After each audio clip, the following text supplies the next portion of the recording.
Pattison Avenue, going north on Broad Street. And of course, our live coverage here on NBC 10 continues right after the break. Stay with us.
Feel the vibe.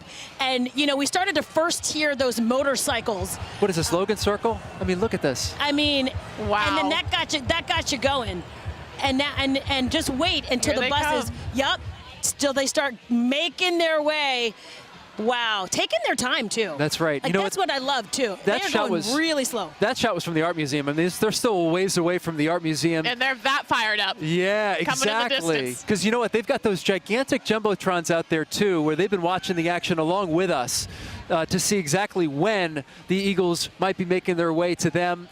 You see the procession led, of course, by law enforcement on the other side, on buses, on motorcycles.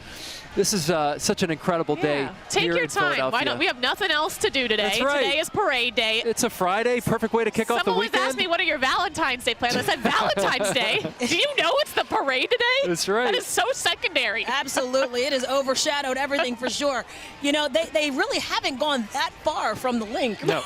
We might be able to catch them if we tried. You know, we most certainly could.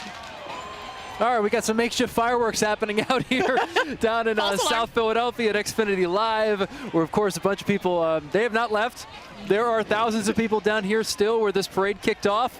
And, of course, all along the route, you see just the rows and rows of people as they go back.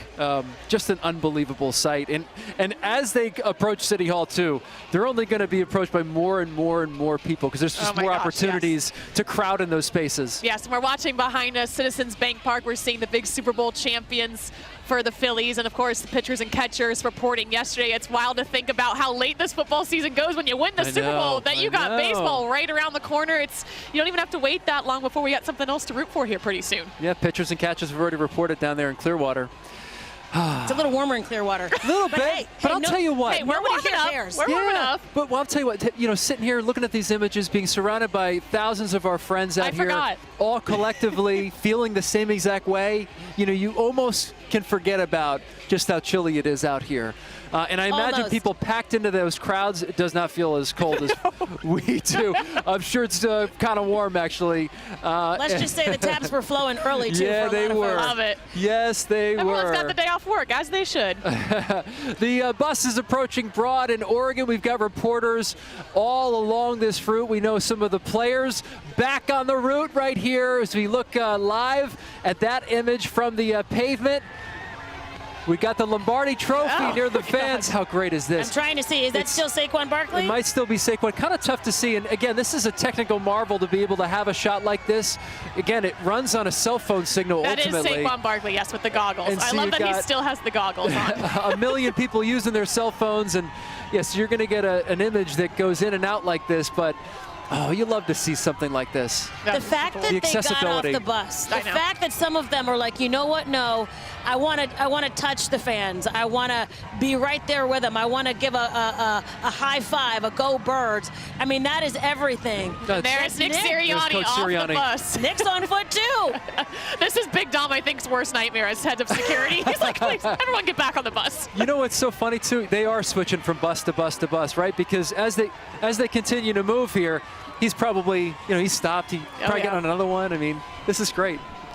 Let's go to Matt DeLucia right now. He's at Broad in Oregon. He's got a pretty good view of the parade that's going by. Matt, what's the energy like there? I mean, do I really have to explain it? Look what we've got here. Here is that first trailer making its way right across Oregon right now. We've got Swoop up there. They're waving the flag. Oh, look at the cheerleaders. These fans out here have been waiting several hours for this moment. Some people got out here before the sun came up to get their spot, and this is the moment. I want to swing around here because I want to show you all the people. They have their phones. I got to tell you, the crowd is now at least 15, 20 people deep. You can also see there are people standing on top of cranes and the garbage trucks. That's how dedicated. I mean, we had some people standing on a roof a few minutes ago, and the cops pulled them off of that because of safety issues. But you see, we've got the confetti here as well. But this is just such a wonderful time for the city of Philadelphia. All these folks have come from all over the place, all over the country. Yesterday, I was talking to people who said they were welcoming family members from New York, from Connecticut. And you have people from across our area as well who boarded those SEPTA trains bright and early. I want to talk with Danielle over here from West Norriton. Danielle, how early did you get here to get this? We got here about 7:30 this morning. We've been standing in the same spot. How exciting is this moment for you? It's amazing. It's a lot of fun. Vibe is amazing. We're having a great time. And you're here with your family? I'm here with my daughter, Gabrielle. Yeah, so, I mean, were you here in 2018? We were. So how does this compare so far? I know we're not through it yet, but how does this vibe compare to 2018? I think the energy is just a lot more exciting this time. I think, what do you think? It's electric. There's nothing like a Philly Eagles championship parade, baby. Woo! Nothing like a Philly parade. Who are you excited to see? Honestly, Saquon Barkley, come and see us. Please, please. They keep begging me to get the players to come over to this way. So I'm going to try, ladies. I'm going to try. But thank you very much. And look at this crowd here just enjoying themselves. We've got the horns honking. And speaking of the confetti that we just had a moment ago, there's that truck right there blowing confetti to the crowd, both sides of Broad Street, just packed with people. I'm just going to let this play out. You can hear the screams and all of the excitement, all the children here who may have not witnessed a championship parade before, and they are witnessing it for the first time, these younger children. All right, we need another blast of confetti. There it is! That's what the crowd is waiting for, and now we're waiting on the players. Over here, we can see the remaining buses with the players, so hopefully we'll get to see some of them shortly, Keith and Aaron. But I'll tell you, we've got a wonderful bit of energy here. Can I get an Eagles chant, guys? 1, 2, 3.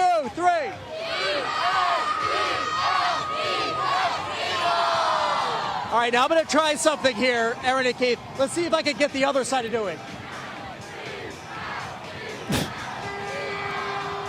All right, I had a little help with Philly PD. But, look at that. Wait, do you see what's going on here? We've got the Philly police. A battle. Dance off. They're having a competition over here.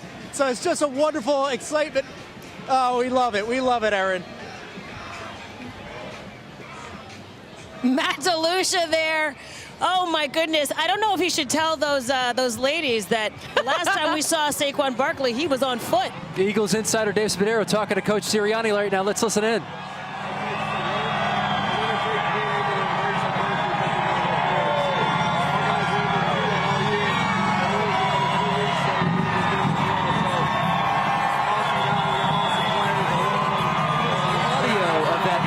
Taking place right now between Dave Spadaro and Coach Nick Sirianni, who's got to be excited right now. You're talking, facing a lot of adversity. Jalen Hurts, a lot of doubters out there, right? Oh, he quieted all them. So did Coach Sirianni, too. There was a time last year where people were calling for his head. I remember. Week 5, the bye week, a lot of people didn't know. So that's why Nick Sirianni, he definitely deserves this moment here today with all of these fans. These guys deserve their flowers. We're going to be right back with live coverage of the Eagles World Champions Parade on NBC 10.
Welcome back, NBC 10's live coverage of the World Champions Parade.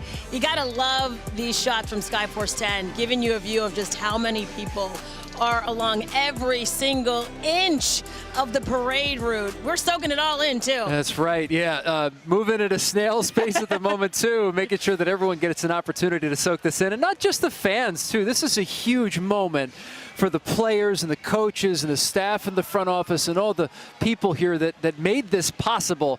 You know, what you see on the field, we often hear, is the tip of the iceberg. It takes a lot of planning and preparation and logistics with this team, and this is the day we get to celebrate that, and these guys on these buses get to celebrate the fans who supported them along the way. Big time. I have a couple of buddies who work in ticket sales. I just saw pictures that they're on buses as well. Great. Wow. We're being told that Howie Roseman is on one of these buses as well with Dave Spadaro. Let's check in. And you said before the game, a week before the game, a great season usually starts with a great off-season. Explain that.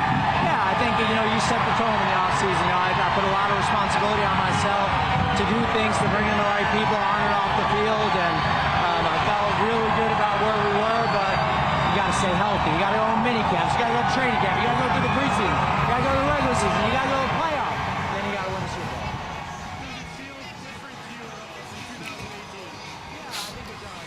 All right, there you have Dave Spadaro, Eagles Insider, with Howie Roseman. I love all these shots on the buses, all these interviews. And, we've got our Matt DeLucia down there on the ground, who is with the fans that are watching these buses roll by. I know they just are going crazy, Matt. Yeah, we see Nick Sirianni right there on that bus, waving to the fans, taking a puff of that cigar. Very celebratory nature. Look at the crowd over here. And you can see everyone trying to get that memorable photo. Look at these kids. This is the time of their life that they're having right now. Go Birds! Go Birds! How fun is this? So fun! Go Birds, baby! Is this your first parade? Yeah, it's my first one, but it's going to be the best one. It's going to be the best one. Yeah! Do you want more parades? 100%! All right. Keep stacking them! Keep Let's stacking go! the parades. All right. And Tim, hey, you've got the family here. Family's here. We're ready for the dynasty to begin today, baby. There you go. There you go. And there they are waving as more buses go by. We see more players up there celebrating. This is the moment we've waited for all season. One bus after another making its way through Rawdon, Oregon right now as we celebrate the world champions of the NFL. Oh.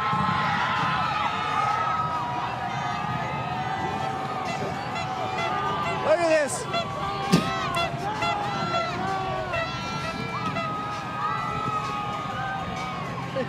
We've got even the players coming off the bus, greeting some of the fans.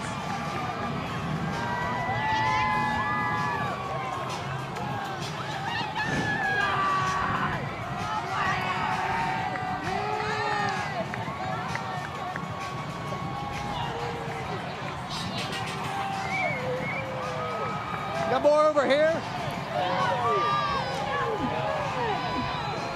And that's what we love to see. We're getting some great images right now. Everyone getting Live off the along bus, the parade greeting the route. fans. Sorry, the bus is blocking us now. We got action on both sides of Broad Street. We got people up on the garbage trucks holding banners. This is a moment not and just we're for seeing about Chris the players, Long's fur but for coat, the 2018 as well. fur coat. I'm not sure Matt DeLucia can hear us out there because of all the activity happening. Of being the champions. We've got the benefit of having these the headphones and the cans and There's a everything lot else where we can going hear on. it. It's funny, when you look at the top of some of those buses, Just soaking it there all in, are Keith way and Eric. fewer Soaking people it all in. than there were when it started. Exactly. We're soaking it too. All right. And a lot of people are on foot. A lot of these players, a lot of people They ditched the bus. Yeah. They ditched it. They're going so slow. They are on foot. Look at the folks all the way at the top of Look the at the garbage truck, on the forklift over there, to all the way to the left on top of the roof. I mean, fans are going wherever they can. By the way, Josh Sweat is wearing that jacket, fur coat from Chris Long. Funny enough, we were in the locker room yesterday. We didn't know who it was going to be because it was BG, it was Lane Johnson. We didn't know who was going to end up wearing the coat. So for it to be Sweat by that epic performance in the Super Bowl, it makes sense. I love that the another coat bus is right here. now. I know, isn't that great? I love that we still have that coat. You think he Taking FedExed it that over? Valentine's Day spirit to heart here as well. Matt DeLucia cannot hear He us. can't hear a word we're I tell you, saying. the city loves He's the living the football moment. team. Talking to me. He is. Listen, Matt DeLucia grew up in Jersey. He's living a dream just like we all are right now, too. So he's enjoying it. We love hearing his moment here as we take a look at these buses going on by with Eagles players. Oh, it's such a great, amazing time in this city. Great weather, too. You know, it could have been way worse. Could have been yesterday. It could have been worse. It could have been worse. Yeah. It's cold, but Sunny. We're all warmed you can by ask people are for. fired up. great I'll tell you green that. company. And you know, when you're packed in shoulder to shoulder, 15 deep, it's a little warmer in there. I think it's a little so. warmer with friends, right? A lot of people forgetting it's Valentine's Day. See a lot of those hearts with messages to fans. Really nice touch from the Eagles to put all this together, too. And we're keeping an eye on things. Again, this is a very deep parade procession. It's making its way up up South Broad right now, headed to City Hall. It'll round City Hall, of course, make its way down the Ben Franklin Parkway where boatloads of people are, and then finally stop at the Art Museum where a stage has been set up the past week. There's going to be just some great speeches there too. Ashlyn, you've got a good idea of who might be speaking, right? Yeah, so we just got confirmation on the buses there that Brandon Graham is going to give his epic speech. You already know there are going to be a lot of tears. I'm very curious because if you talk about a moment, this is a moment to announce, hey, is this it? Hey, am I coming back? I wouldn't put it past BG to say, you know what? One more year. Let's do it again. Yeah, would you imagine? Could you see it? I think this place would go crazy, too, if he did say that. And Lane Johnson as well, confirming he will give a speech. And Lane Johnson was making fun of BG's speeches throughout the whole year, how long they were. So I have to admit Lane is going to be short and sweet to the point. And then if CJ Gardner-Johnson gets on that mic, everyone look out, because I can't wait for that. Let's all remember this is a family event. Well, yeah, there were some moments in 2018 that weren't, incredibly family friendly, but that was the personality of that team. You know what I mean? Very true. That's the personality of this team right here too. So we cannot wait to see what takes place as we keep our eyes on our live parade coverage of the World Champions. Next.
already planning to have the same tattoo. So they believe that it's going to go around the locker room, that everyone's going to have the same design. It's a nice tattoo. It is. It's beautiful. It's very, very big, but it's a nice tattoo. His whole calf. And the best was I talked to Isaiah about this yesterday. I was like, so, like, did that hurt? He's like, well, actually, I fell asleep during the whole thing. I said, oh, casually. Wow. Yeah.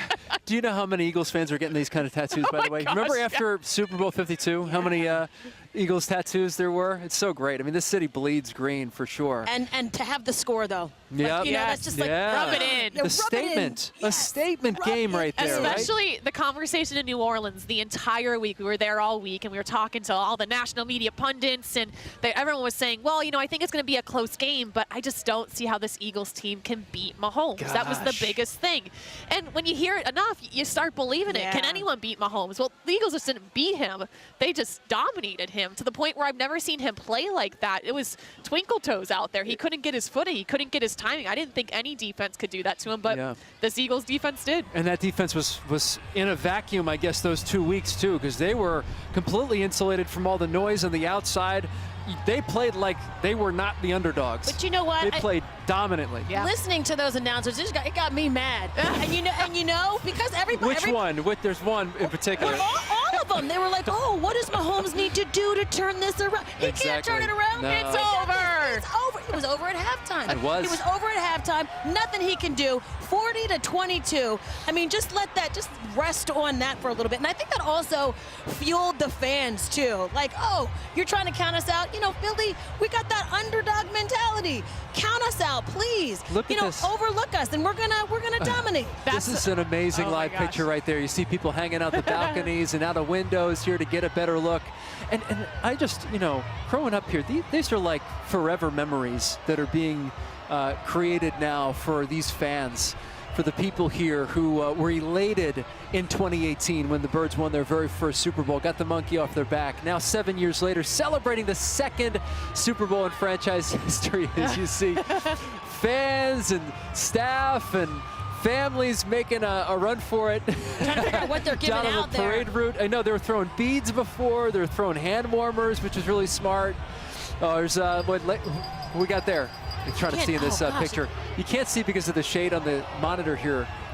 But this is amazing. It's such a cool moment for these fans. I love the ski goggles. That's my favorite part about all of this. Yes. And talking with John Clark and Dave Zingaro and our guys that were there post-game, they said they'd never seen that's Dallas Goedert. Dallas, okay. They said they had never seen a locker room like that after the Super Bowl. Even when you watch the Chiefs celebrations, it was very calm, cool, and collected. They said it was like a Phillies locker room after the Super Bowl, and you saw that. There was champagne. Dave Zingaro doesn't think he's going to get his suit back. Neither does John. I talked to him.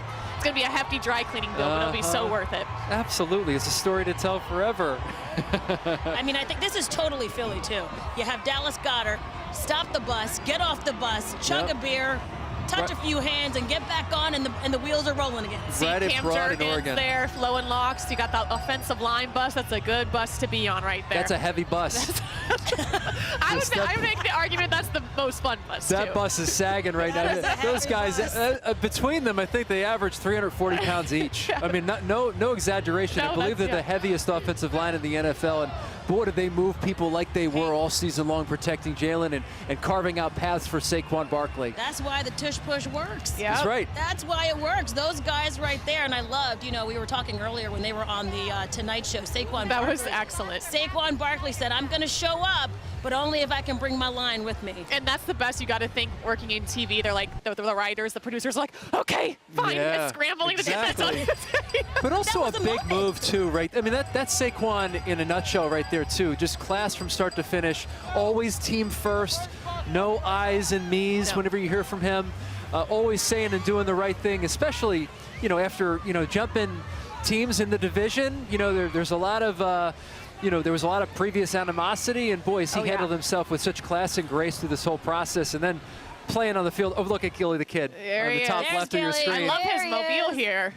There's Gilly. He's a part of that parade. You know, we should mention, you know, there was a little bit of concern that this is Valentine's Day and people had plans. They weren't sure if they're going to be able to keep their reservations. Here we are at the link. The street sweepers are already out. Yep. So they're not messing around. So no, they're cleaning up here. They are cleaning up. They're trying to make your reservation. Yep. The best of both worlds. I mean, what better Friday? Well, Absolutely, right? You got the parade. Yep. You got the love on the back end. Take a little nap in between, recuperate, and there you go. Can't believe they're cleaning up here already at South Philadelphia. That's something else. They got the street sweepers out. is efficient. You got Xfinity Live that's closed here temporarily because of a maintenance issue inside. So a lot of these fans, I think, are looking for a place to go. There are plenty of places that open their doors too. Yes. Oh, yeah. Hey, come on in. Absolutely. We actually saw some bartenders from Xfinity Live. They were handing out surf sides and beers just to the people standing on the sidewalks because they're thirsty out here. They've been standing out here a while. And you got to hydrate. And it's cold. You know, it makes sense to warm up, get a little toasty on the inside. Absolutely. All right, Miguel Martinez Valle is at the start of the parade right now. I believe Miguel's at Broad and Passyunk. Again, the parade's still in South Philadelphia. Migsy, what's it look like there? Oh, yeah.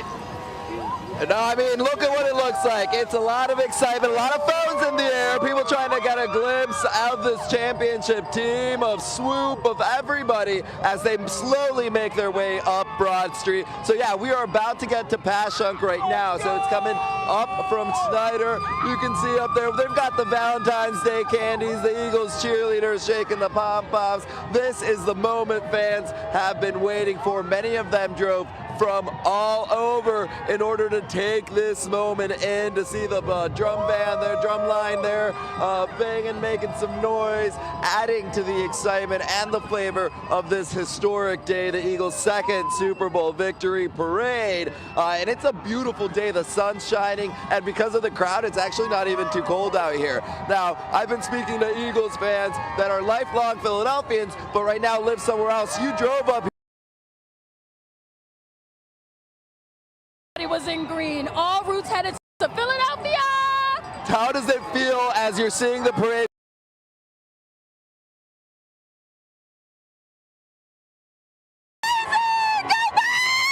Incredible feeling. I mean,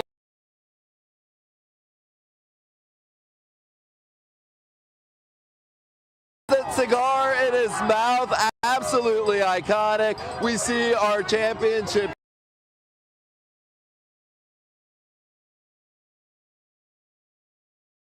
the love, and down here fans truly are. I mean, people are screaming, they're chanting, a lot of excitement out here. It's a truly epic moment. It feels so special to be a part of this, not just covering the season, but speaking to fans about their hopes, about how this is a dream come true.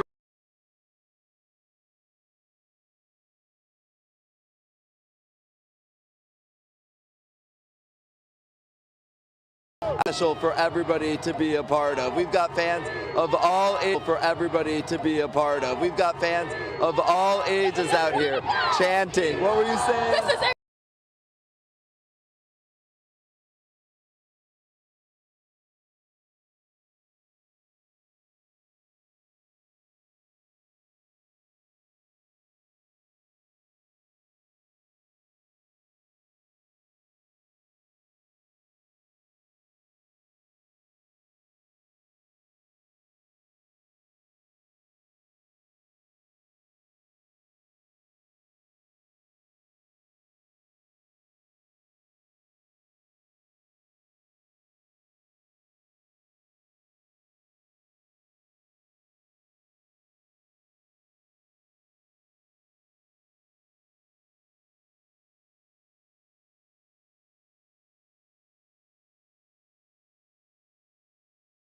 special moment out here for everyone, fans of all ages, really joining us. How's it going with you?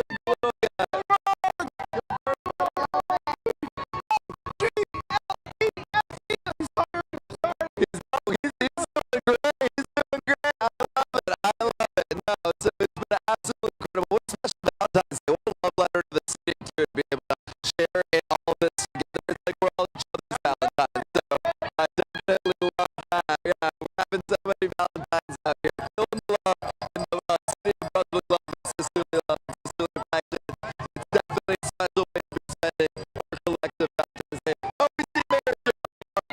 She's throwing her one city, not index finger, her one Philly fingers up in the air since she's a part of this parade as well, a part of the celebration. So it really is everyone out here taking this all in together. It feels like a really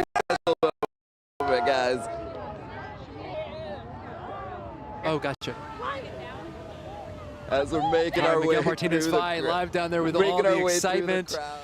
Oh, it's so cool. Miguel's making friends. He is, he is, as he always does. with my kids. Yeah. Oh, it's so Where'd you fun. guys come from? Are you in the city or did you drive in? We came in last night, just outside the city. All right, but you wanted to be here for this. You wanted to make sure you were Actually, ready. it's Oh yeah, over here. We were talking to them earlier too. How are you feeling, buddy? Great. Great. Talk to me about being able to see, who was the coolest person you were able to see on that bus?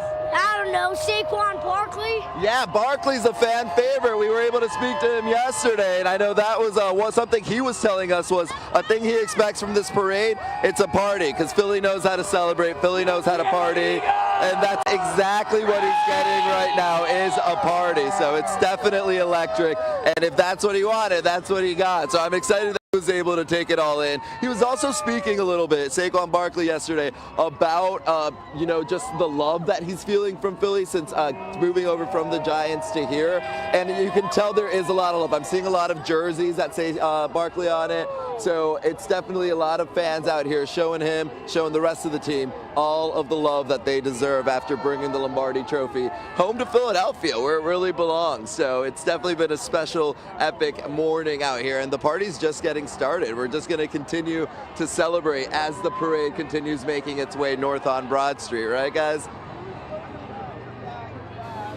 Absolutely. Miguel Martinez Vi live for us there at Broad and Passyunk. Talking about those jerseys, by the way. Among the top 5 jersey sales post Super Bowl, of course there's Saquon Barkley, of course there's Jalen Hurts, Jalen, AJ Brown, of course. You got Devontae Smith, and then the 5th was Cooper DeJean, which was so great after that pick 6, right? Yes, so actually, cool. we were in the locker room yesterday, and he's got the football that the equipment staff got him from the pick 6, and he didn't know what he was going to do with it. I was like, Cooper, you got like a mantle, a bookshelf? He's like, I don't have anything. He's got no plan for this football that is such epic proproportions, goes down in the history books, and Cooper's just like carrying it around with him. You put it in a case and you don't touch it. I was like, that's what you do. Right. Please take better care of this. Yes. His journey has been unbelievable if you think about it, right? I mean, you come out of college, you join a team that's stacked, and then you make a name for yourself in the secondary. The secondary completely turns itself around, right, from last year to this year. And then you make arguably the biggest play in the Super Bowl at 22 years old. I know it, and we forget that he wasn't even an immediate starter. No. I mean, at training camp, we didn't know what his spot was going to be. I thought at one point, okay, maybe he'll get in with an injury. Maybe it'll be midway through the season. He is never leaving the lineup now, and you're going to build your secondary around him to the point where is Slay going to come back? Is he going to move to the outside? We don't know, because Cooper DeJean at this point is a playmaker. This secondary right now is just making plays, turnovers, interceptions, you name it. They are now can rely on that as a defense. It was so funny. In an interview with Darius Slay, he said, Coop and Quinion were like his kids. Yes. He's like, oh boy. He's like, yep, those 2 are my kids. He's not shy about how old he is. He's not sure if he's going to play one more year or not, but he's playing at a high level still for his old age, which he actually isn't old at all. But in, I guess, NFL terms, he says he is. You got guys in the locker room like Brandon Graham who are 15 years older than him. I know talk about that kind of experience around you, and yet as a rookie, maybe you just don't know any better, and you play lights out. And the biggest game of your life down there in the Superdome in the Super Bowl is amazing. They become mentors, right? The Lombardi is back down. Mr. Oh, look, Mike Quick. There he is. Nice. The man himself. I love Former it. Eagles wide receiver legend here, walking around with that Lombardi. Nice to see him get the opportunity to do this too, calling all those games. That's what you talk about, Eagles being a family-oriented team, the Legends community. For them to have their own bus and to have them appreciate this moment as well is so, so cool. That's right.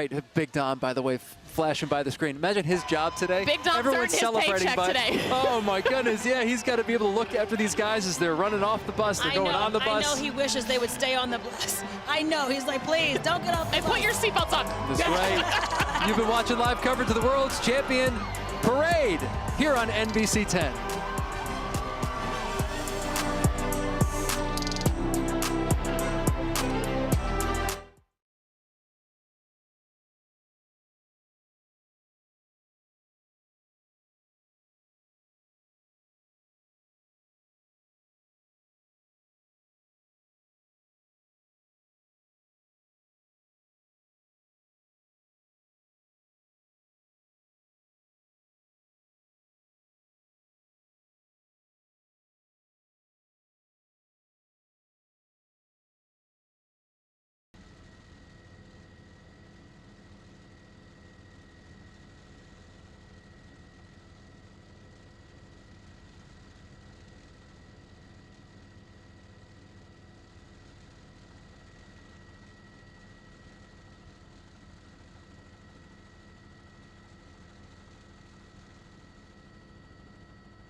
close as they pass Broad and Reed, and they're getting closer, ever closer to the grand finale, which is the Art Museum. Where we happen to be posted up at. Yeah, oh yeah, this is the spot, to be sure. I love that right there. It's Valentine's Day. Yeah, it is Valentine's Day, but you know, you look at it, they got the candy hearts, and I love the sayings on the candy hearts. You know, go birds, you know what I mean? That's great that they have that. And when these buses can go through the neighborhoods, right there we see those row homes and just how intimate this parade is, and people living in those homes and all those lining the streets can almost reach out and touch those players, and a lot of those players have gotten off and talked to these fans. A lot of these players are other people, you know. Let's go and let's check Brenna in with White. Brenna White. Is that Broad and Reed? Hey, Brenna. Hey, good morning, guys. Is it still morning? It's hard to tell. Look at this. The bus is driving on by. There's been a lot of beers, even some hoagies thrown to the buses here at Broad and Reed. Keep an eye out if you're out on Broad Street. You got to watch your back. You can see we've seen tons of players, family members, cheerleaders driving on by. People are so excited to see their favorite players as they pass by. Jalen Hurts, of course, leading the way. We've been talking to fans all morning who have been just so excited to be out here. We've got a tiny little baby out here having her first Eagles game, which is so exciting. We also have people standing by waiting to pass cigars along. Oh, actually, here, come back this way. Our photojournalist here. We've got Jordan Mailata, looks like walking along the street right now. The bus is blocking him, but some of the players are actually getting out on foot, giving people high fives. We're a little bit backed up right now because of that. We actually have some people also standing on the roofs of their row homes, just trying to get the best view of the players and the team as they drive on by. Now, as this bus passes by, look at that. You can see Super Bowl champions out there. They're actually grabbing cigars from this man who brought them out here for them. He's lighting it up for them as they walk on by with their goggles still on. Really getting intimate, as you guys mentioned. Some of these players on tops of the buses asking fans to throw them some little treats out here. Still passing on by. I mean, every bus is just so exciting to see who you're going to be able to wave to and connect with. Again, as you guys mentioned, those Valentine's hearts as well. A lot of people we talk to in the crowd say this is the best way they could celebrate their Valentine's Day. Just so much fun out here. Broad and Reed, I mean, it really became packed too. When we were first out here, maybe a couple hundred, there are just thousands of people, dozens deep here on the street. We also have a heavy police presence, of course. Even the police were getting in on the fun, running around with flags, Eagles flags, trying to get the crowd pumped up as we waited for the parade to pass on by. Of course, people have been out here for hours. We were out at the Art Museum earlier today where people had been lining up since before midnight. It really doesn't even feel that cold anymore with all the excitement. Everybody's bundled up, but really getting warm off all that energy, that's for sure. Guys.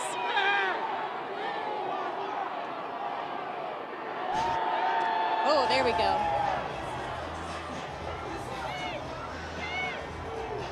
How long till we're back on? Not sure. We got.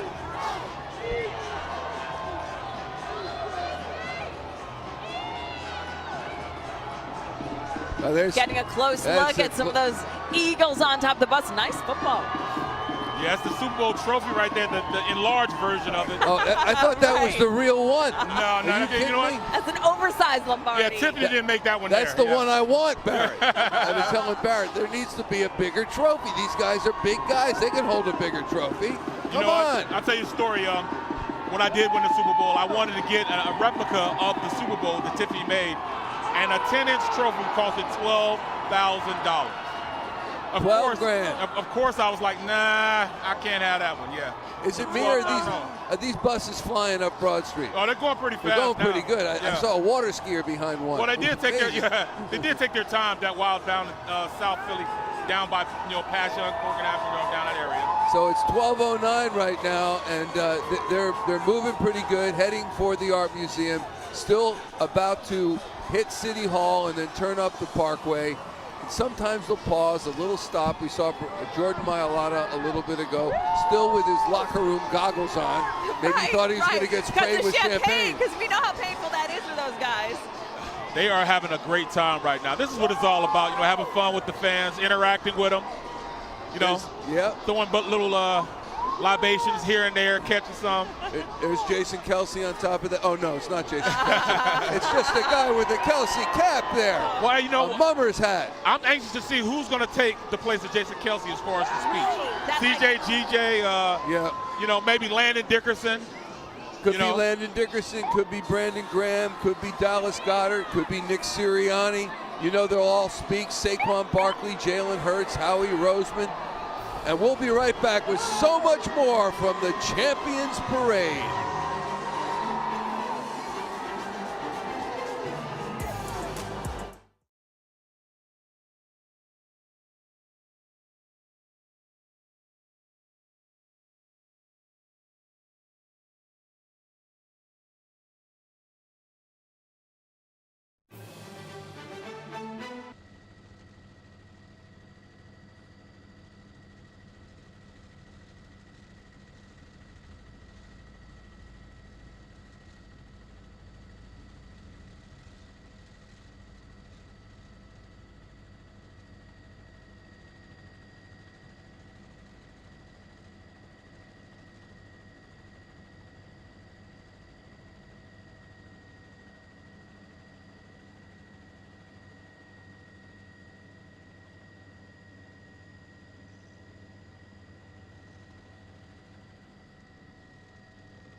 And those people in the front, they probably came out really early to get that perspective. And who knew that the players would get off right there and they'd be able to shake their hands? They didn't know at the time. Prime real estate, Jackie. It really is. And you can see he is missing the Allen Iverson jersey that Chris Long wore in 2018. But that's okay. He still looks darn good. And apparently he's making sure everyone wants everyone to know it's faux fur. That's right. Let's listen in.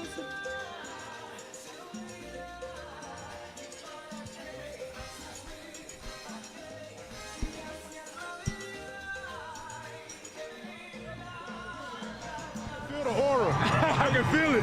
2.5 sacks, Sweaty Joe. Enjoy it, man. I mean, Sunday was amazing for you, right? Like, what a performance. Yeah. Oh, yeah, for sure. It couldn't have asked for a better day if it should fall my way. I ain't even gonna lie to you. And these fans, they came out again. Yeah. Oh, yeah. It was incredible, man. Last time it was a blur. Hey, I remember every moment of this one. Sweaty J has the Chris Long fur coat from the 2018 Super Bowl parade, and it looks dang fine on you.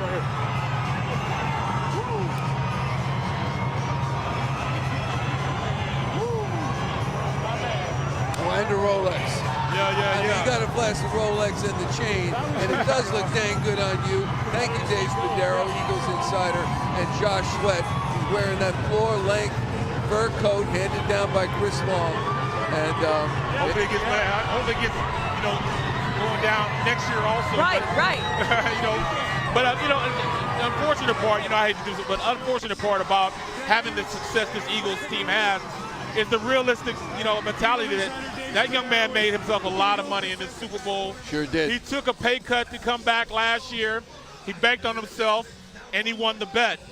He's going to get a lot of money. People are going to pay him a lot of money to go to their teams, and unfortunately, that's what it is, Cooper DeJean now. Let's take a listen. I knew this was going to be crazy, but I'm sure it's kind of outlived your expectations. 100%. I knew it was going to be crazy. Not this crazy, though. What's the craziest thing you've seen or heard regarding you? Marriage proposal, it is Valentine's Day after all. I see a lot of people asking me to be their Valentine. Quite a few of those. I see some other posters. I'm just having a blast, right? I'm having a blast. This would never get old, right? Man, you could do this every year. Never get old. What's life been like since the Super Bowl? Crazy. It's just been non-stop. All over my phone, blowing up, having a good time, so. Enjoy, man. You're the man. Appreciate it. Thank you. Eugene, Eagles quarterback. All right, Spuds, we thank you with Cooper DeJean, who is not a rookie when he came here as a rookie. This guy plays like he's a 5-year veteran, Barrett and Jackie, and he has been one of the reasons that the Eagles defense has been vicious this past season, along with the other rookie, the first-round pick, Quinyon Mitchell. They were absolutely fantastic this season. And Cooper DeJean, Barrett, you can attest, and I know you know, Jack, that he is just a sweetheart. He's the nicest guy. And he went to Iowa. You're alumni. He did go to the University of Iowa, yes. Walk the same hallways as yourself, right? Yeah, right. But he's just a great player. I mean, he came in, he missed a good portion of camp because he was injured, but then turns around and after the bye week becomes a major player at that slot position, cornerback, and basically just took the position over. Yeah, and you could see him traversing Broad Street there, and as we will see on social media, especially days following the Super Bowl, all sorts of video was put out about everybody on the team, and one of them was Cooper after he was drafted by the Eagles, and he's in the middle of his party, his family's throwing him. He hangs up the phone with Howie Roseman, says, "I'm going to Philly." And everybody just erupts in joy. He's going to Philly. He had no idea, this quiet guy, what he was going to get when he got to Philadelphia. And I had the opportunity before the season began to spend a day with him, and he is just a sweetheart. He really is. And that pick that he had in the Super Bowl early in the game. It was There's okay. so many moments. It was just unbelievable. I mean, people talk about memorable moments. Yes. That is right there at the top. Yeah. How do you do that? I mean, you go from not having a pick the entire season, and then a pick in the biggest game of the year. I mean, that's unbelievable, But I mean, somebody deserves it. He deserves it. He was a major cog in that machine that really, was the #1 defense in the NFL. Yeah, and if you're just joining us, Jackie Barrett and I have been here till since 4 in the morning, I believe. Yeah, exactly. But they were playing the highlights from the game. They're actually replaying the game, and when the Cooper DeJean interception came along, everyone went nuts. And Jeff Lurie with Dave Spadaro. You knew they would show up. Millions of fans, every inch. It's beyond anything you can describe, honestly. Jeffrey, let's think about Sunday. Your thoughts on the game and how it went now that you've had a couple of days to put it in perspective. You know what? We were well prepared, played our best. We always always felt we had the best roster, and the players, coaches executed really in an incredible way and beat a very good team, and we're world champions. Best game of the season. That's what Nick Sirianni said he wanted from the team, and that's what he got. Yeah, NFC Championship game was awesome, and the Super Bowl even better. But you know, to be able to do this for our fan base just gives you so much satisfaction. I don't even want to ask you this, but I shall. Can you even compare 2018 to this experience? They're equally spectacular. It's so hard to win a world championship in the NFL. And we've done it now twice, and we all regret we don't have it a third time in 2022, but you know what? We're motivated to keep this up and get a third. Why do you think it worked this year? I just think we've got an exceptional group of players, coaches, player personnel, Howie, Nick, their staffs. I mean, it's an incredible group.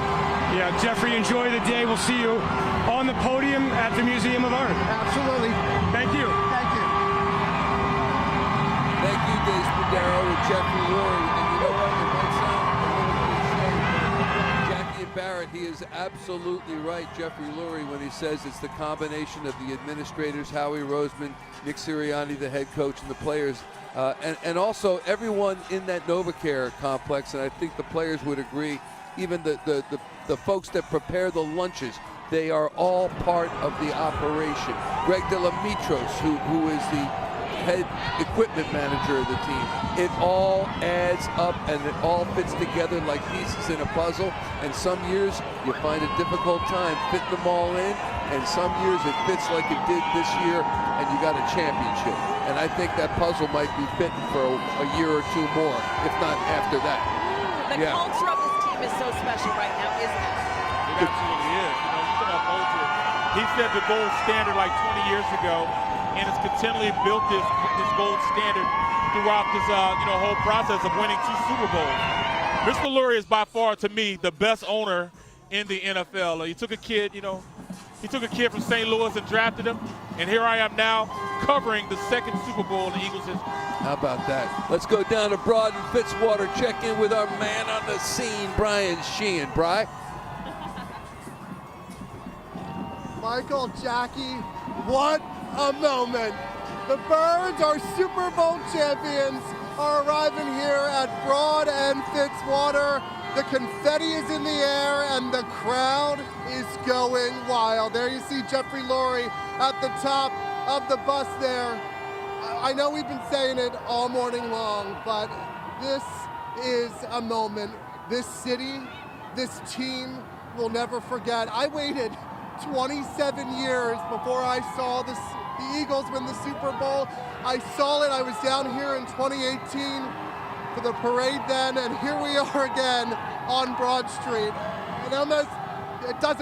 It brings tears to your eyes here. You see the players out walking along Broad Street.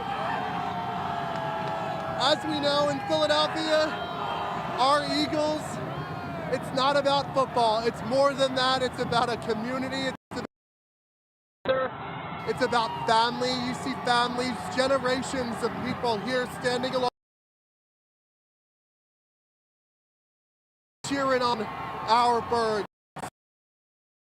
Unbelievable. There's Howie walking the streets. Some of these fans say that they waited 50-something years for that first Super Bowl, 57 years. And then we had it again in 2018, and we are here in 2025. You see Philadelphia's top brass there, Deputy Commissioner Frank Venor walking along with them as well. And there you go, you see the players acknowledging the fans. I think the fans are actually throwing beers down to the buses as the players go by. I'm just going to stop for a second, guys, let you hear this as the crowd takes this all in. Amazing. All right, Brian, Parade, those buses filled with players, coaches, and their families. Left the link around 11 a.m., a little earlier than we thought. Then turned onto Broad Street, heading all the way north. Fans, as you can see, they are deep, attacking the parade route throughout that entire stretch of Philly. Then when they get to City Hall, they'll turn and they'll make their way to the Parkway, also full of fans. This whole area is full of fans. They're predicting 1 million people out here. There were some people who came out here at 1:30 yesterday afternoon and spent the entire night here.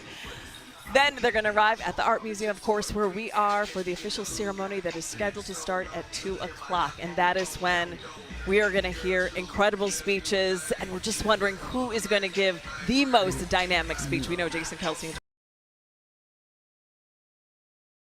Storyline of that parade, but we're all wondering what it'll be this year. Iconic, to say the least. Iconic, to say the least. He could have ran for mayor after that. He could still run for mayor. He could still run for – his wife could run for mayor, too. Right. Kylie could run for mayor also as we watch the buses. You know, the great part of the route, other than the end game here at the Art Museum, I think, is when they hit City Hall and they go around the wrong way around City Hall and they jog over to the left of the street, jog over to the right, and then they hit the Parkway. And if you're in that little area there, that you got those guys all to yourself. You do. Yeah, it really is amazing. Close quarters. Close quarters. It's amazing. You know what else is really cool? You know, it doesn't feel like a Saturday. It doesn't quite feel like Christmas or my birthday, but it's right there. It's such a special day where school's out. I don't know what everybody else is doing. I know people got to pay bills, but there's a lot of people here that ain't. You know, and they're celebrating their Philadelphia Eagles, who are champions of the NFL, and that is a rare thing. Here's Dave Spadaro with number 1, Jalen Hurts. It's amazing. You truly think about all the hard work you put in, all the effort, all the support from the friends that's showing up in this amazing city. It's awesome to endure yourself into a city like we have. And Jalen, you're out there and you're shaking hands, and these people just love you. I mean, what does that feel like for you today? It's an honor to truly lead this city. To play the role that I play. I know a lot of people do a lot to come watch us on Sundays, and we leave it all out there on the field. And it's just a moment to celebrate, you know. They told you what it would be like, I'm sure. Has it just blown away any expectations that you might have had? Never had any expectations, but I know the Eagles fans are always going to show up. Eagles everywhere always show up and do a great job. So I'm very, very blessed, and I'm just enjoying the moment. What have these last few days been like for you, Jalen?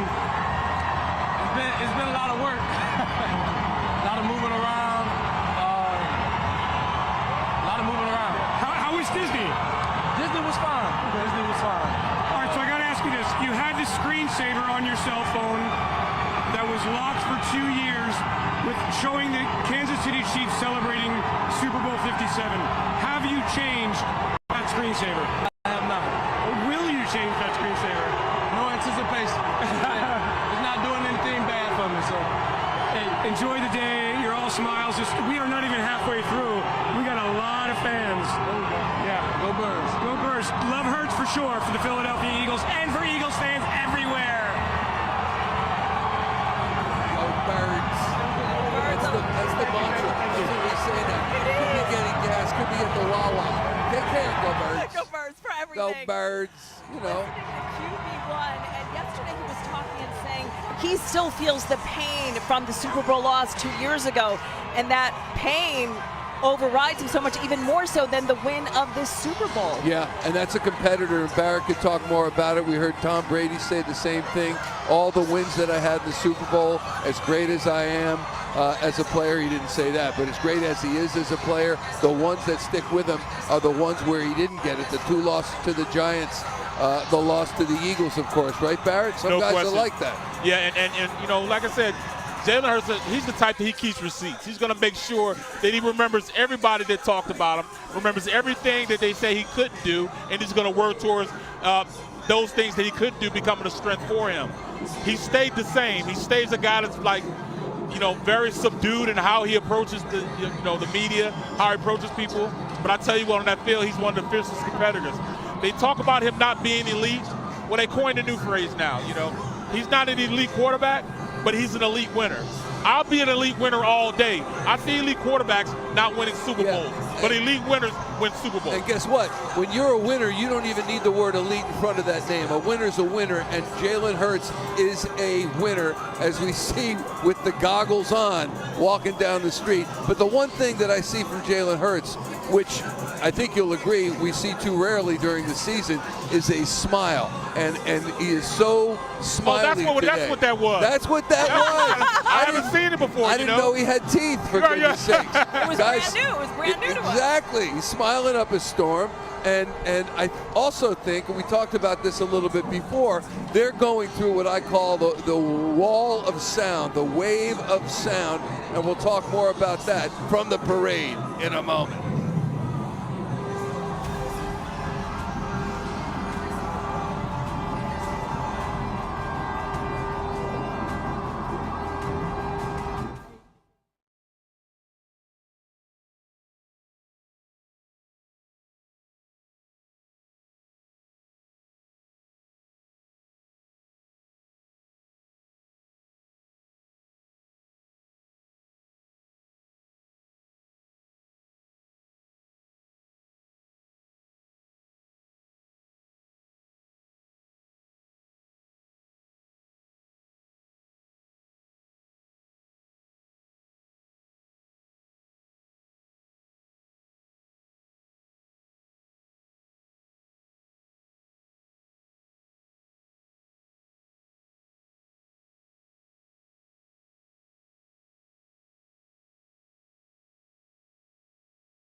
We're seeing what? Yeah, we're seeing what?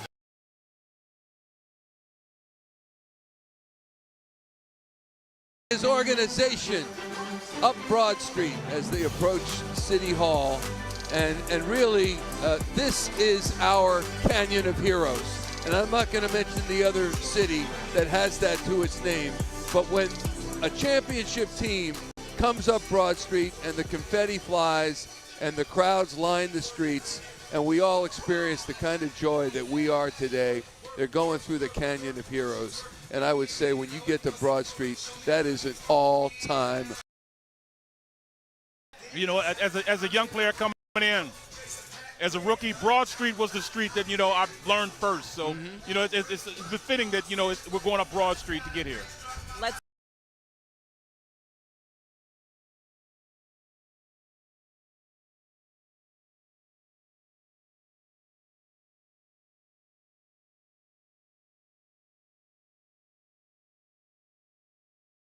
Michael, you were describing it so well. The confetti started flying probably 3 blocks. We started feeling confetti before we even saw them. But when Jeffrey Lurie and that first bus came through, and then you saw the guys walking with the Super Bowl trophy, it was as loud as if you were in the link for a playoff game. What an atmosphere here, Franny. And I know this is your first one. Not that there's been a lot of these, obviously, but the excitement and the energy is palpable here. The fans, it's an own living and breathing thing. And we've been talking about how fans were going to come out, whether it was cold or not. But let me tell you, I mean, I'm so impressed with the level of excitement and the heat that everyone is bringing to this parade.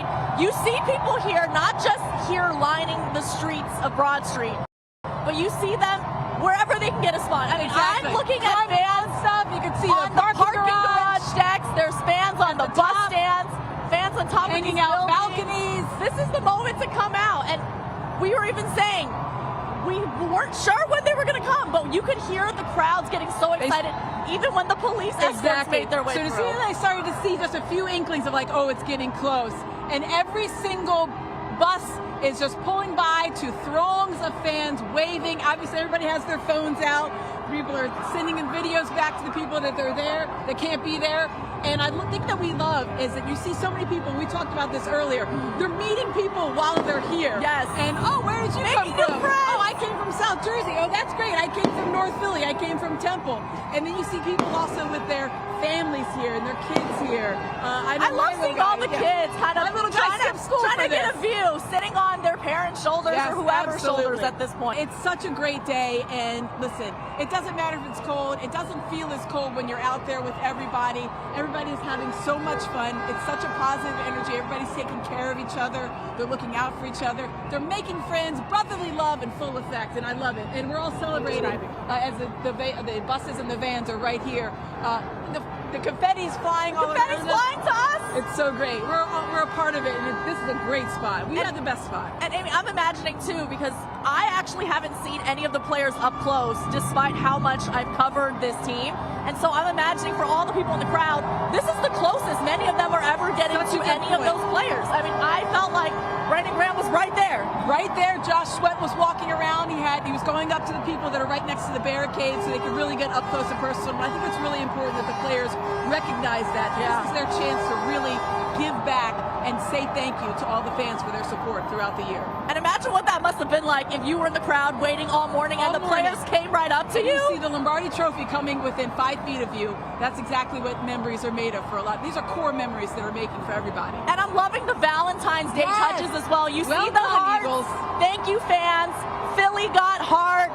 Fly, Eagles, fly.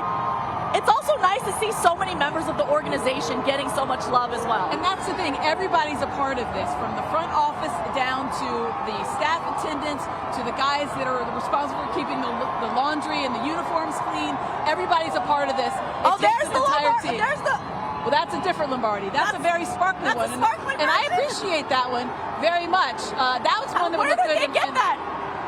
You can see Jeff Stoutland on some of these buses, the coaching staff at the end of these. There's Cam Jurgens on this bus that's right over our shoulder. So that's some of the O-line. They get to enjoy this with their friends and family as well. I think people are looking at the buses and you're going to see some people like, maybe I don't recognize them. Well, it's probably a friend or a family member of a player, or maybe it's a staff member of the front office. But there's so much that goes into something like this when you win something, the magnitude of the Super Bowl. And so I love that everybody gets to participate in it. And I love seeing how some of the big players are all spread out on different buses. Yes. It doesn't feel like the buses just went so quickly.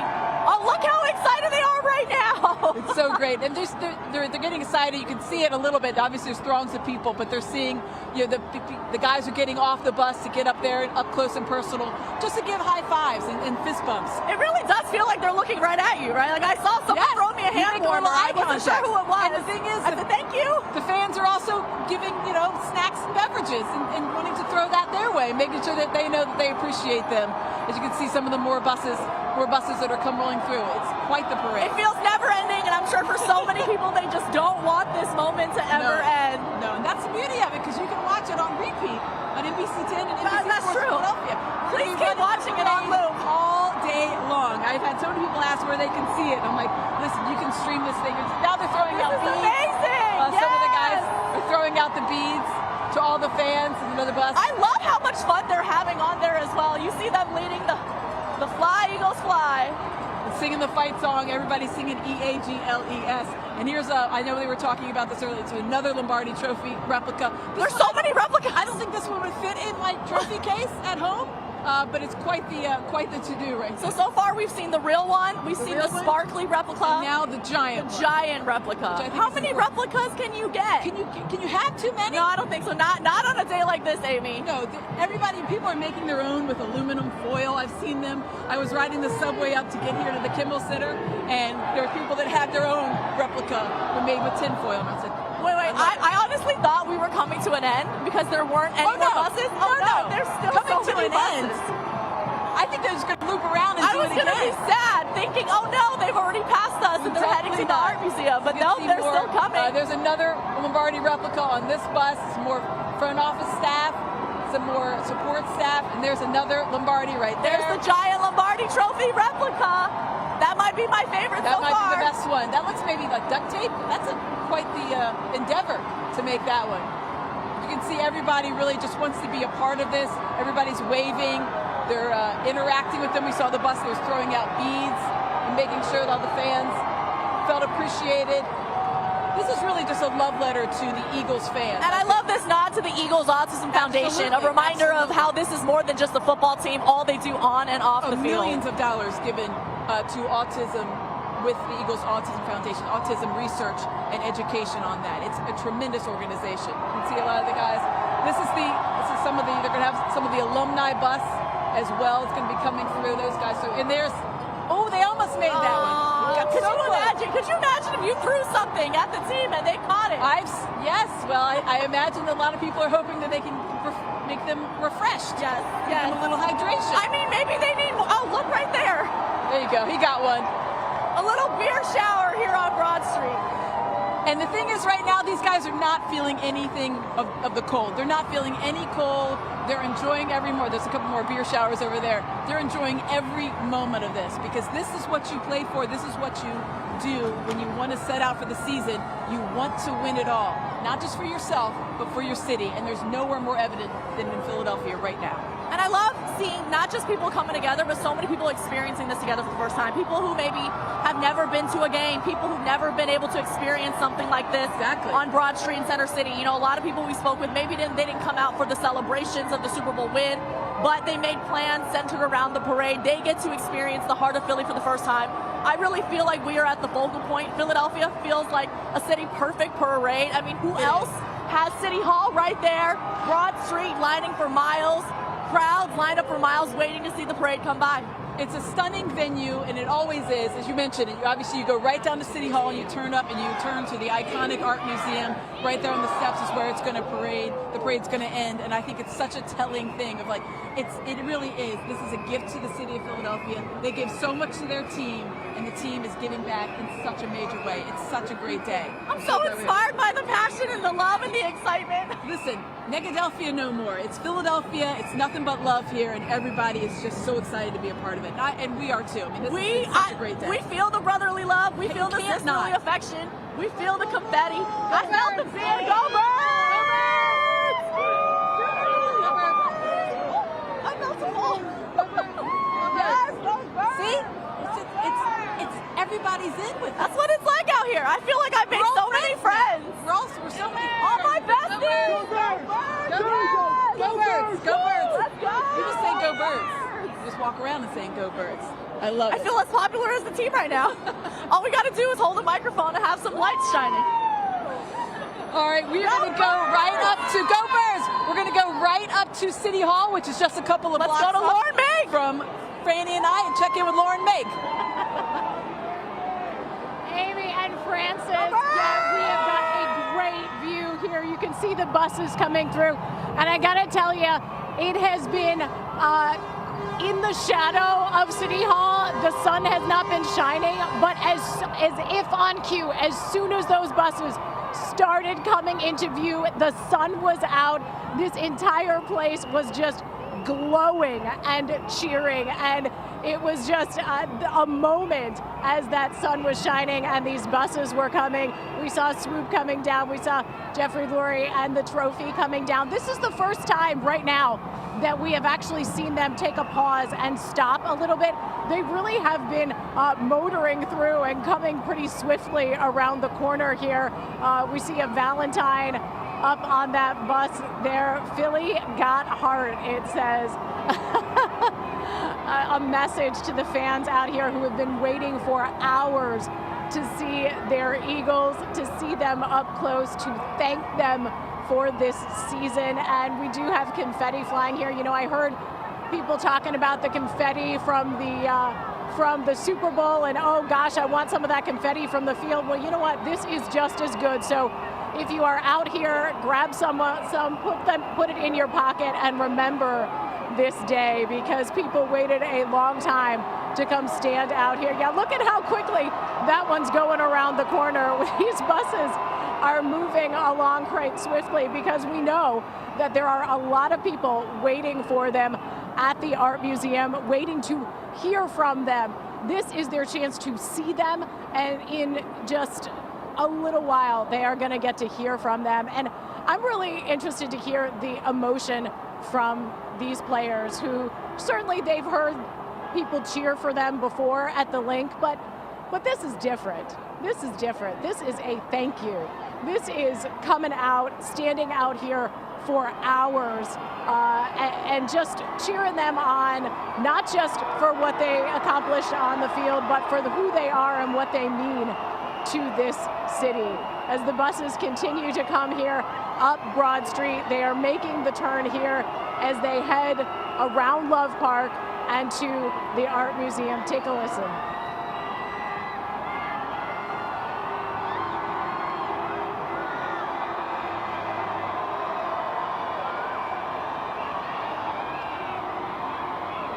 It's quite a roar. It's quite a roar each time they see these buses come through. And I know that at some points in the route, we've seen some of the players get out and go up to the barricades and kind of make that walk on foot. We haven't seen that here. This is the vehicle traffic as they're coming through.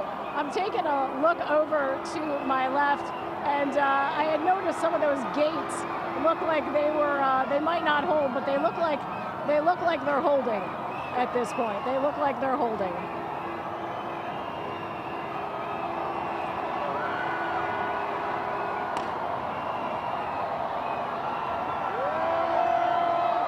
All right, guys, we're going to toss it back over to you. Jackie, we're going to toss it back over to you. These guys are heading your way. Yes, they are, and we are ready to receive them. After such a difficult couple of years, the loss 2 years ago, a difficult season last year, and then the beginning of this season as well, really up until the bye. And then things really started to click and turn around as we're taking a look at QB1, Jalen Hurts. Looks like he wants more. He's not just satisfied with this one. He's looking ahead and still extremely focused. Absolutely right. Absolutely. This is. You remember a couple years ago, Doug Peterson said in 2018 when we were here, this is the new normal. And unfortunately, it wasn't the new normal. It was close for a time. Cost Doug his job. He left. Nick Sirianni comes in. And I believe, and Barrett, you give me your thoughts, but I believe this is the new normal. They are. This is the city of champions. And you know, the reason why you can say that is because the core group is just so young. There's so many guys still under contract. And they were just a lot better roster than really anybody in the NFL. From player to player, there's no more talented team in the NFL than these guys we have right here. I mean, you know, you look at your quarterback. He's signed for the next 3 years. Then, you know, the whole offensive line is signed with the exception of Mekhi Becton. But Tyler Steen could come in because I tell you what, Becton's going to go out and give him a little money. You know, he played well enough that somebody's going to pay him. Then look at the tight end. You still got Goddard under contract. And, I mean, that's just the offensive side of the ball. Both receivers are signed up for the next 3 years. On the defensive side of the ball, we have so many people on their rookie deals right now. So, yes, this is a new norm. I'd say there's 7, 8 guys that are on a contract that are still on their rookie contract. So usually when you pay the quarterback, it's hard to really go in and pay anybody else. But these guys did it. You know, High Rose were able to do it and get these guys from the draft, and they're playing under their rookie contracts, which is almost like they're a quarterback. So, yes, they're so young, they will make this the new norm because there's so much talent right now.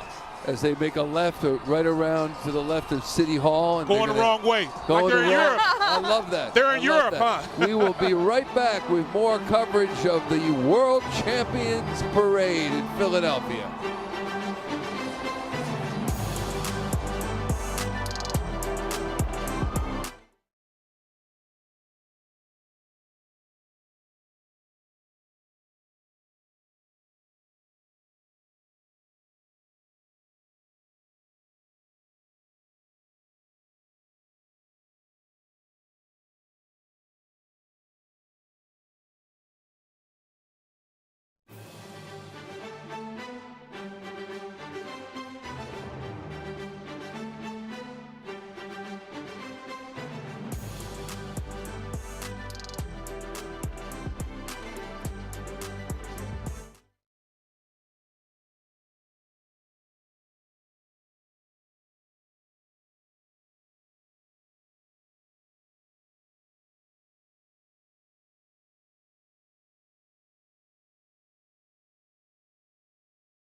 Here we go. The World Champion Parade.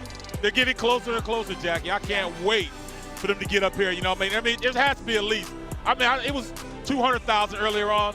I meant to say we've doubled that, you know, in just an hour. You know, that we just started. This is amazing.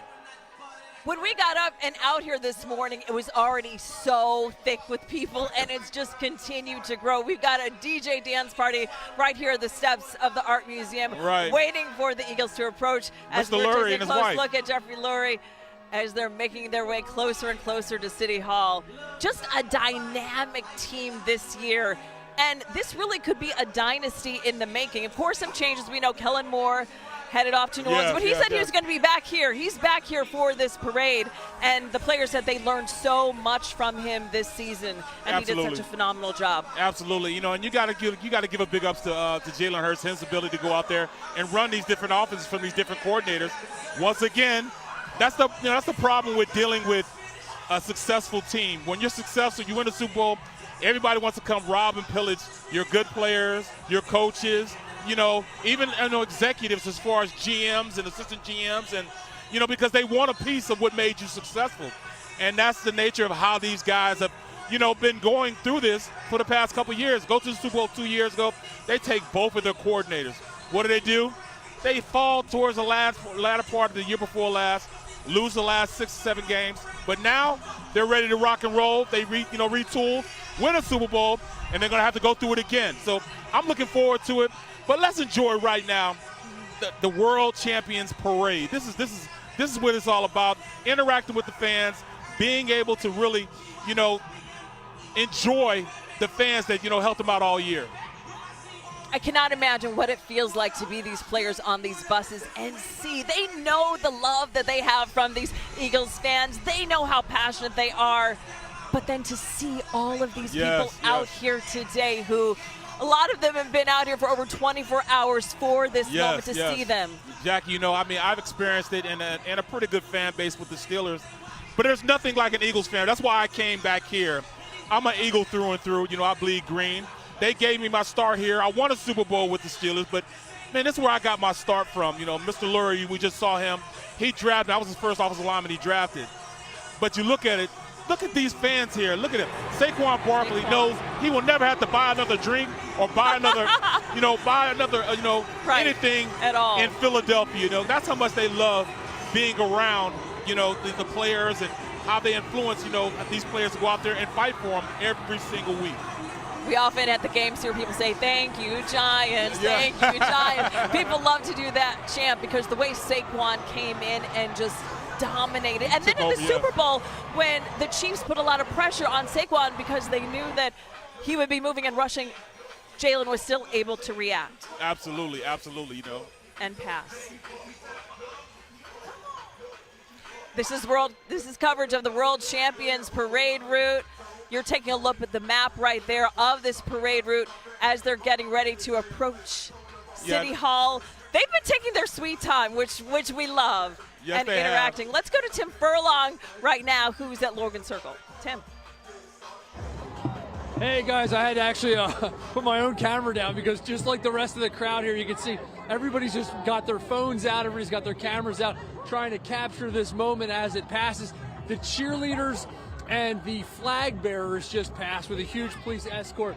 And now, I think that teased us all a little bit. Everybody thought the parade was coming because you got to remember, us out here, we're not able to really watch the parade. So we don't know what it looks like when it gets here. We haven't been able to see it on TV.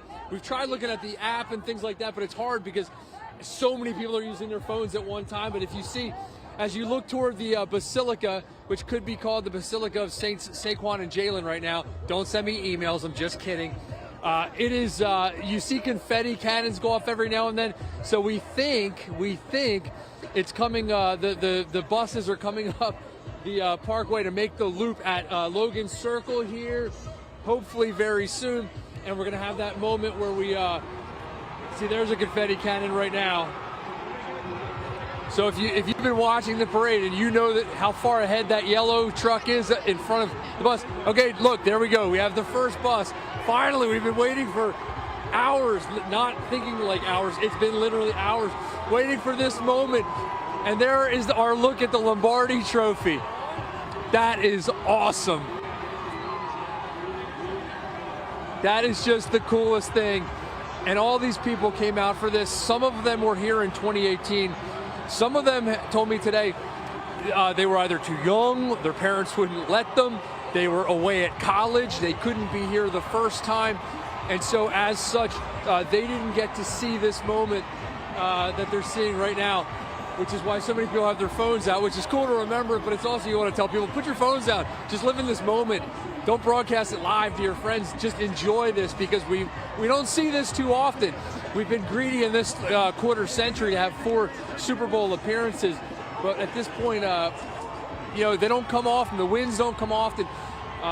You know, the Patriots, the Chiefs, maybe we'll become that, and maybe we'll get a little bit spoiled, but in the meantime, just enjoy this. And the players, from the player perspective, I've never been a Super Bowl champion. I can't imagine what it must be like on the front of those buses as you round Logan Circle and you get ready to make that turn onto the Parkway to keep going towards City Hall. I see a sea of green here, but I can't imagine what it looks like from up there looking out at this crowd. It is an amazing, amazing thing to see.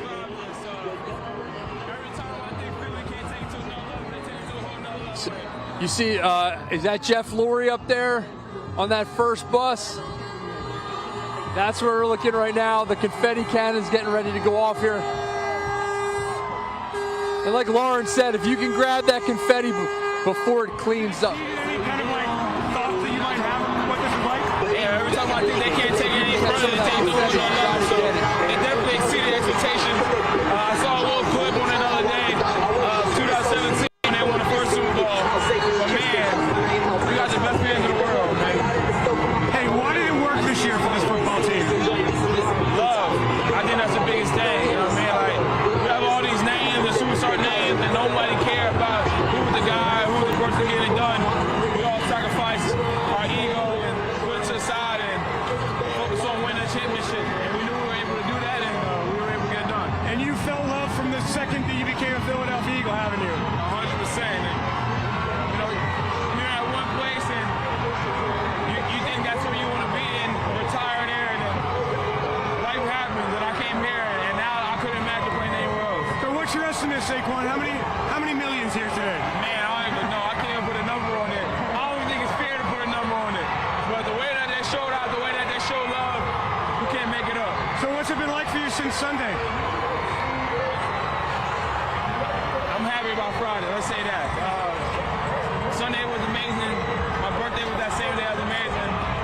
You get time to reflect on it. You get a little greedy. You start thinking about the future. But stuff like this takes you back and helps you live in the moment. Thank you very much, Saquon. Great season, and enjoy the rest of the ride today, man. Always. Go Birds. Go Birds.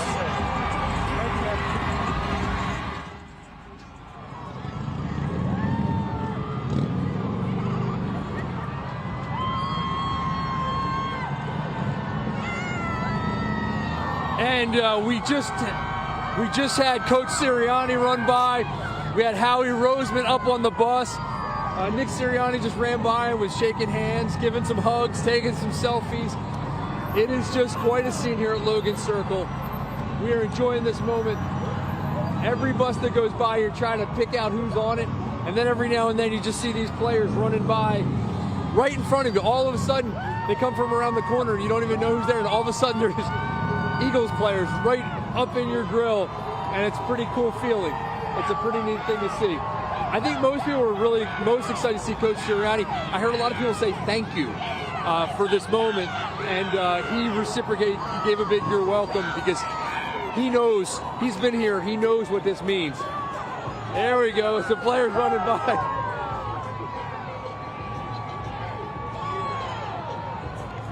Listen, this parade is not near over. It is a beautiful sight, and it's only going to get prettier as we head up the Parkway to the Art Museum for the speeches. So make sure you stay with us as our coverage on NBC 10 continues.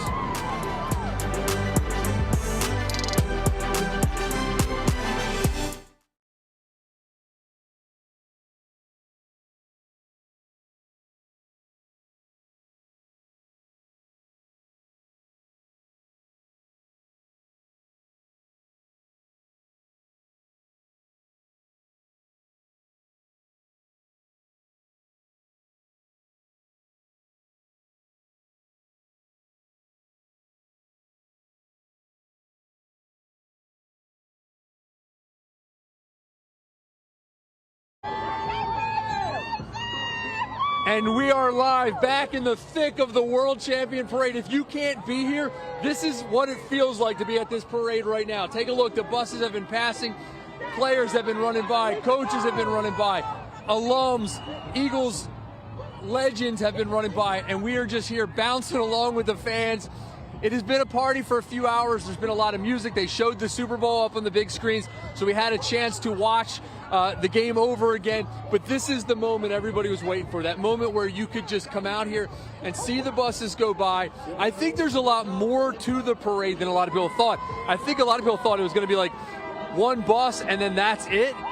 It's not that at all. It's quite a procession that goes by, probably a dozen buses or so. And every bus, you got to look up there and see. You can see Mayor Parker just went by.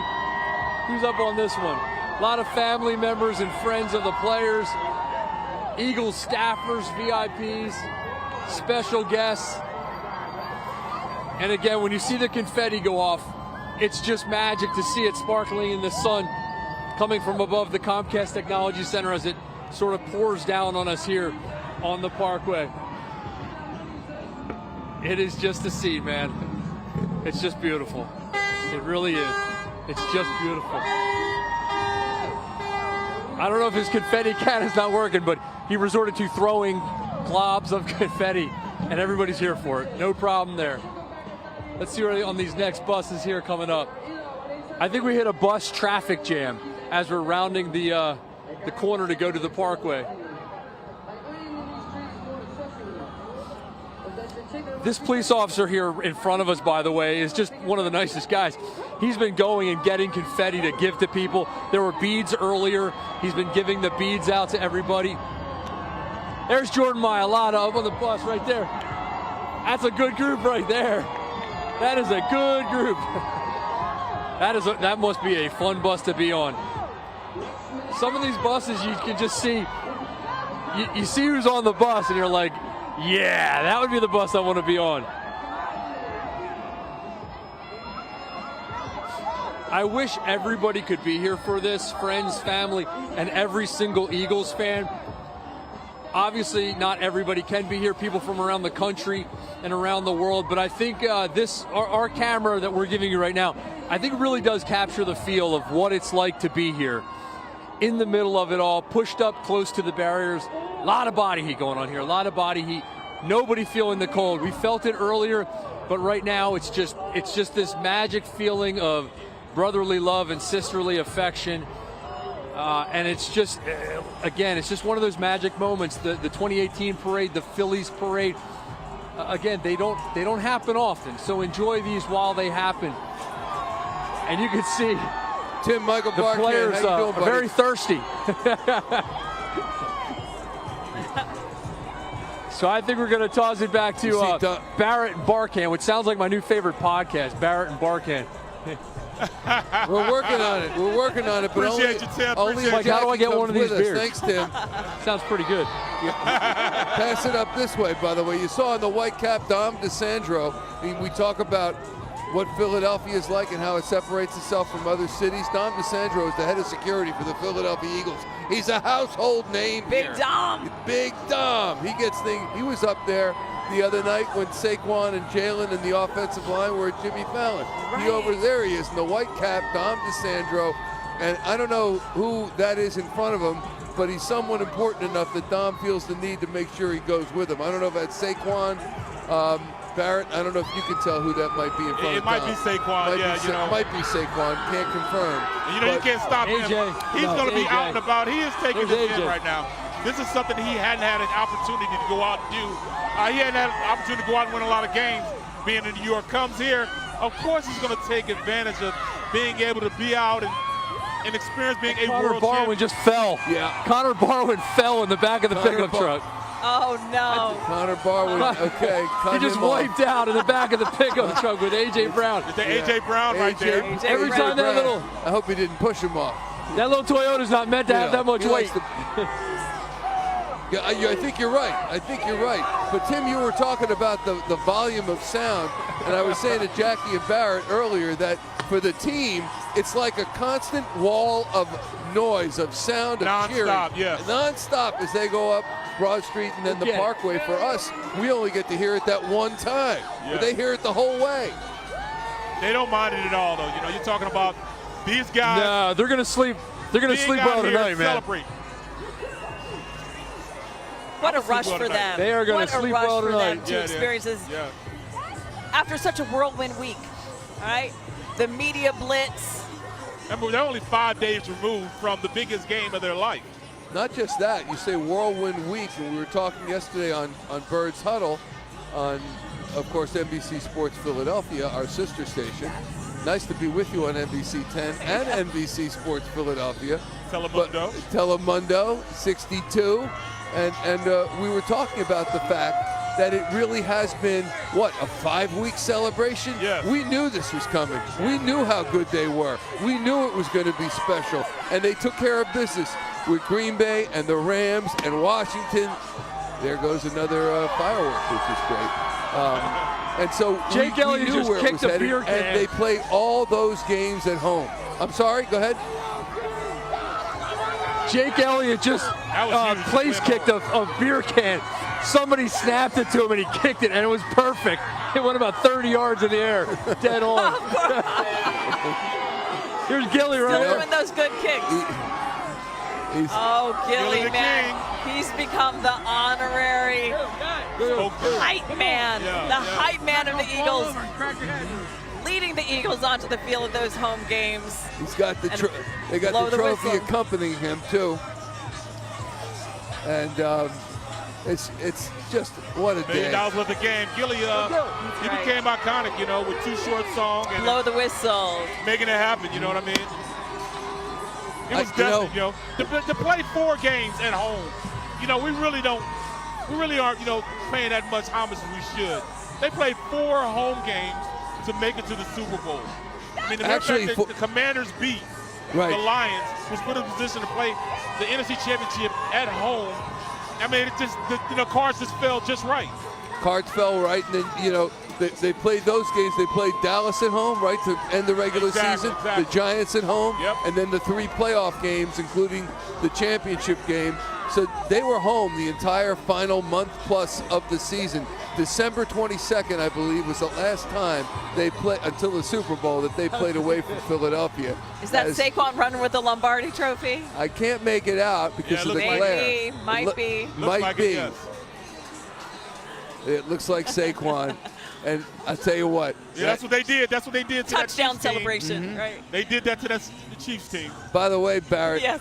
Amy and Francis were talking about wanting a Tiffany's trophy. How much does an extra one cost? Well, this is back in 2006, 2007. A 10-inch Tiffany's Super Bowl trophy replica was $12,000, and it was only 10 inches tall. 10 inches. Yes, $12,000. That's unbelievable. Worth it. I mean, not to you.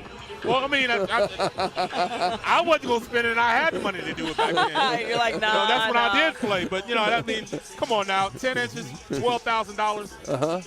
I just took a lot of pictures. Yeah. That's a smart financial I hear you. Took What I like, and this is completely different than the 2018 parade, but you have a lot of Eagles players and officials that are off the floats and are now walking their way up the Parkway with the Lombardi Trophy. And you talk about being of the people, that's how you do it. This team is definitely that. They are of the people. This team had a lot of connection. They understood that it was us against the world.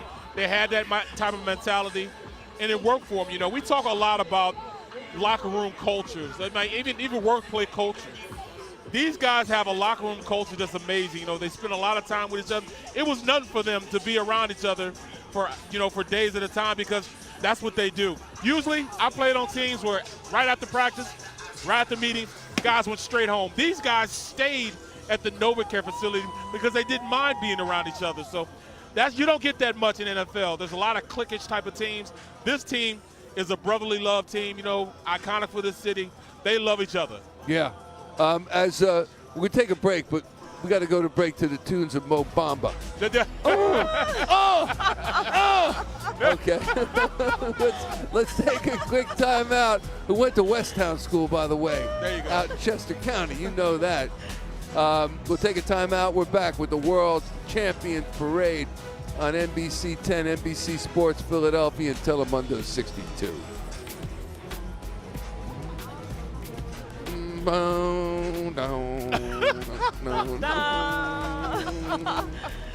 Love.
Welcome back to our coverage of the World Champions Parade. Our team is getting closer and closer to the Art Museum. You can see them come up. We have a beat on them on the first bus, and we see the guys that are walking out in front as well. And I don't know if everybody knows it here yet, but our vantage point, we have our backs to the Art Museum, and we're looking forward down the Parkway. And it's a spectacular sight to see that, especially since we've been watching it on television like everybody else. Yes, and so now finally we're going to be able to lay our eyes on them. Right. They're right here. I mean, that crowd has – let's start to see them now. They're looking over there now. But, yeah, our squad is here. Our squad is, maybe what, a block away from the museum itself. So, yeah, I mean, let's get it going. Let's rock and roll. Let's rock and roll. That's the bottom line. It is a whole party out here, a whole party that stretches all the way down Broad Street. A much-deserved thank you to these guys who have worked so hard all season. And there is the iconic on the right, Philadelphia Museum of Art, the Art Museum, replete with the Rocky statue at the top of the steps. They put that there. Normally it's down on the lower right where visitors can see Rock, but it's up to the top just like Rocky III, and that is the icon of Philadelphia, really, the Art Museum, and it was first started in 1876 to mark the centennial of the United States, and now we're going on 250. John Clark is with Big Dom, one of the stars of the day, Johnny Clark and Jalen. Hey, John. All right, we are live right here on the Parkway. There is Jalen Hurts with the Lombardi Trophy, cigar in hand, and there are fans everywhere right around him. Hey, Josh Sweat. Hey, Josh Sweat. Josh, how are you? No, not you again. Are you? No, Am I wired? We good. I'm wired. No, we good. All right, Ernie, show Josh Sweat's outfit from head to toe here. So, when did you get Chris Long's fur? 2 days ago. I caught him. He brought it from New Orleans, and I stopped by NFL Films, and I just drove over there like 30 minutes, picked it up. I wanted it 2 years ago, but we lost, so I was like, this is my opportunity to go ahead and get it. This is an amazing fit because Chris Long wore this 7 years ago. We'll walk as the buses are coming right behind us, so we don't want to get run over. We good. We got the jacket. They gonna wait for us. That's right. That's correct. They gonna wait for us. So give me an idea of what you expected this parade to be like, and then what it was actually like. I'm gonna be real with you. It's way more than expected. To be people from the stadium all the way down here, and I don't even think we done yet. Actually, we about done now, but right here. Here, we'll move a tiny bit right here. So, for you, Do you finally realize what you and the Eagles mean to this city and what you brought them? Now I do, because you really can't see them, but except for the people that come to the game. But man, I'm telling you, this is beyond anything I ever expected them. I can't explain. I'm telling you, it's ridiculous. And here, step aside, because I don't want you to get run over here. Take a look. Describe what it was like going up and down Broad Street in the Parkway here. Man, just being here with these dudes, man, it just, you realize how hard it actually is to get it done, man. And then you see the support from everybody. Nobody likes us. Nobody likes Philly. I'm telling you, but we do, and they, you know what I'm saying, and they do. So, nah, it's been amazing. It's been amazing, man. I like I said, I really can't explain. Like, maybe when it's over, I'll you know, I'm still trying to do it. And if you could tell Philadelphia the amount of confidence you went into the Super Bowl with to have the game of your life. Nah, I mean, it was pressure on me all week because everybody was like, hey, man, this is my first game where they were just like, go take care of Mahomes. And that's what I did. I was like, I ain't got no assignments. Okay, I'm going to get them. And that's all it was. It was make it happen. And I came through for sure. I ain't have a doubt. You know, they believed in me. They said, go get it done. And if we look up right now, Josh, there's your owner, Jeffrey Lurie, waving to the fans. And the Lombardi Trophy is right behind him. Mr. Lurie. There you go. What up? Hey, you should keep me. Nah, I ain't saying that. I ain't, you know, whatever happens, happens. You know, I want to be here. I'm pretty sure they want me here. And, you know, we'll try to work something out. We'll see. Final question for you. Cooper DeJean, a couple guys, says this is the best day of their lives. Where would this rank? I'm telling you, this is it's probably up there for sure. It's probably 1 or 2. Like I said, but once we get up, this up at one spot. But right now, it's probably 1 or 2. All right, who do you think will steal the show with the speech? If I talk, it's gonna be me. Are you gonna talk? I don't know. I'm thinking about it. I told him hold off until I get up there, but I'm gonna see. Congrats. There's Howie Roseman with his cigar. Howie, what happened? Beer can. Howie Roseman got hit in the head with a beer can. He's bleeding. I think I laughed at him a little bit when it happened, and I know he's mad at me. Wait, that was you? I didn't see it, but when I saw it, I knew what happened, and I couldn't contain my laugh. And I know he's probably like, yo. So it wasn't you who hit him with the beer can, but you laughed? No. I didn't throw it at him, no. I did not throw the can at him, but. Your GM is bleeding from the forehead. Hey, he's putting it on the line. Hey, it's part of it. They throwing full cans and bottles. It's part of it. Josh, we really appreciate the time. And now here's some of your teammates like C.J. Gardner-Johnson coming here. Are they going to let him speak? Because that would be wild. Probably. I got to hop on one of these in a second, though. You got it. I don't know which one. There you go. What a day. Thank you. Appreciate you. Congrats to you. Thank you. Thanks, Josh. All right, we are here almost at the end of the route. C.J. Gardner-Johnson and some of the defense is up there. Josh Sweat's going to get back on the bus. And you saw Howie Roseman. Howie Roseman is cut on his forehead from a beer can. What a scene out here. Josh Sweat said he will have the most epic speech. If he does talk, he hinted he will. Back to you. All right, John Clark. My goodness, doesn't Howie know you're supposed to draw first blood in a game, not in a parade, for goodness sakes. Wow. We need to bob and weave instead of weave and bob. That's it. Yeah. The Art Museum looking resplendent in the February sunshine as the 2024 season officially comes to a close today, and in the biggest celebration possible. The mounted horses are there, the mounted police officers ready to go. The crowd is joyous, and it is just a rock show down here. When you look at what's going to happen, they're going to take a little time out. Yeah, they're going to take a little time out when the buses come. And oh, is that Siobhan? That's Siobhan. Go ahead, take it, Siobhan. Right behind us, Siobhan. It is a party. It is a whole party out here at our museum steps, at the players and coming on their buses. Oh my gosh. what a day to be in Philadelphia. It's incredible. We can see the buses making their way through right now. This crowd looking in that direction with anticipation, so excited. In just a few minutes now, our Birds, our Super Bowl champions, will be taking the stage here.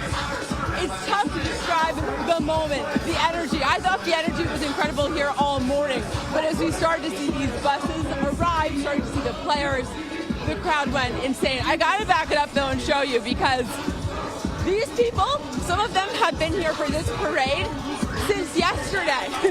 These guys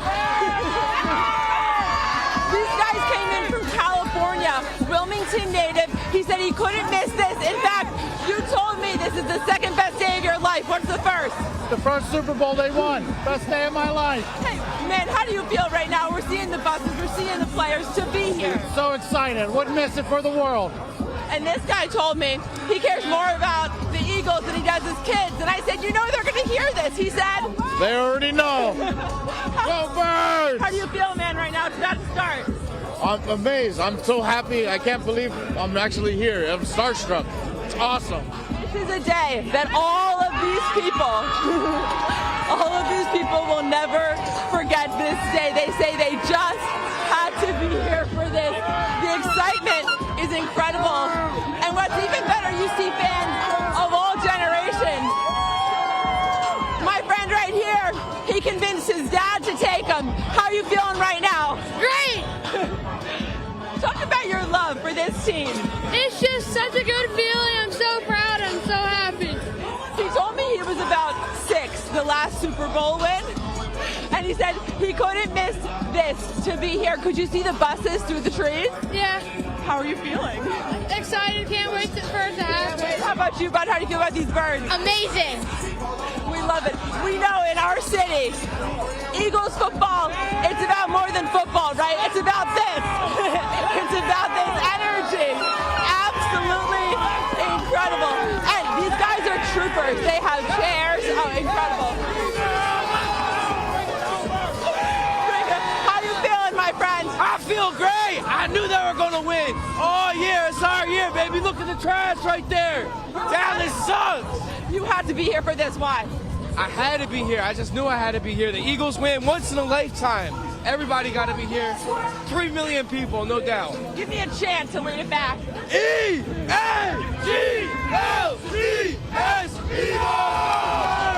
Once in a lifetime. What a day to be in Philly. What a day to be an Eagles fan. Guys, we'll send it back to you. What a day indeed, Siobhan. Thank you. And, you know, we heard from Josh Sweat talking to John Clark. He didn't know if he was going to give a speech or not. Maybe it's going to be a last-minute decision for a lot of these guys. Spur of the moment. If they're feeling it, they'll get up there and say something. I think you're right. I think if you want to speak, you speak. If not, forever hold your peace. And we saw that with Jason Kelsey and a couple of other guys in 2018. So we're going to see. What do you think, Barrett? I wouldn't have said anything. That's why I didn't say anything. But, yeah, I mean, you got guys on that team that can really give you what you want to hear, man, especially C.J. Garner-Johnson. You got, like, Landon Dickerson. You always got the never short of words, Jordan Mailata.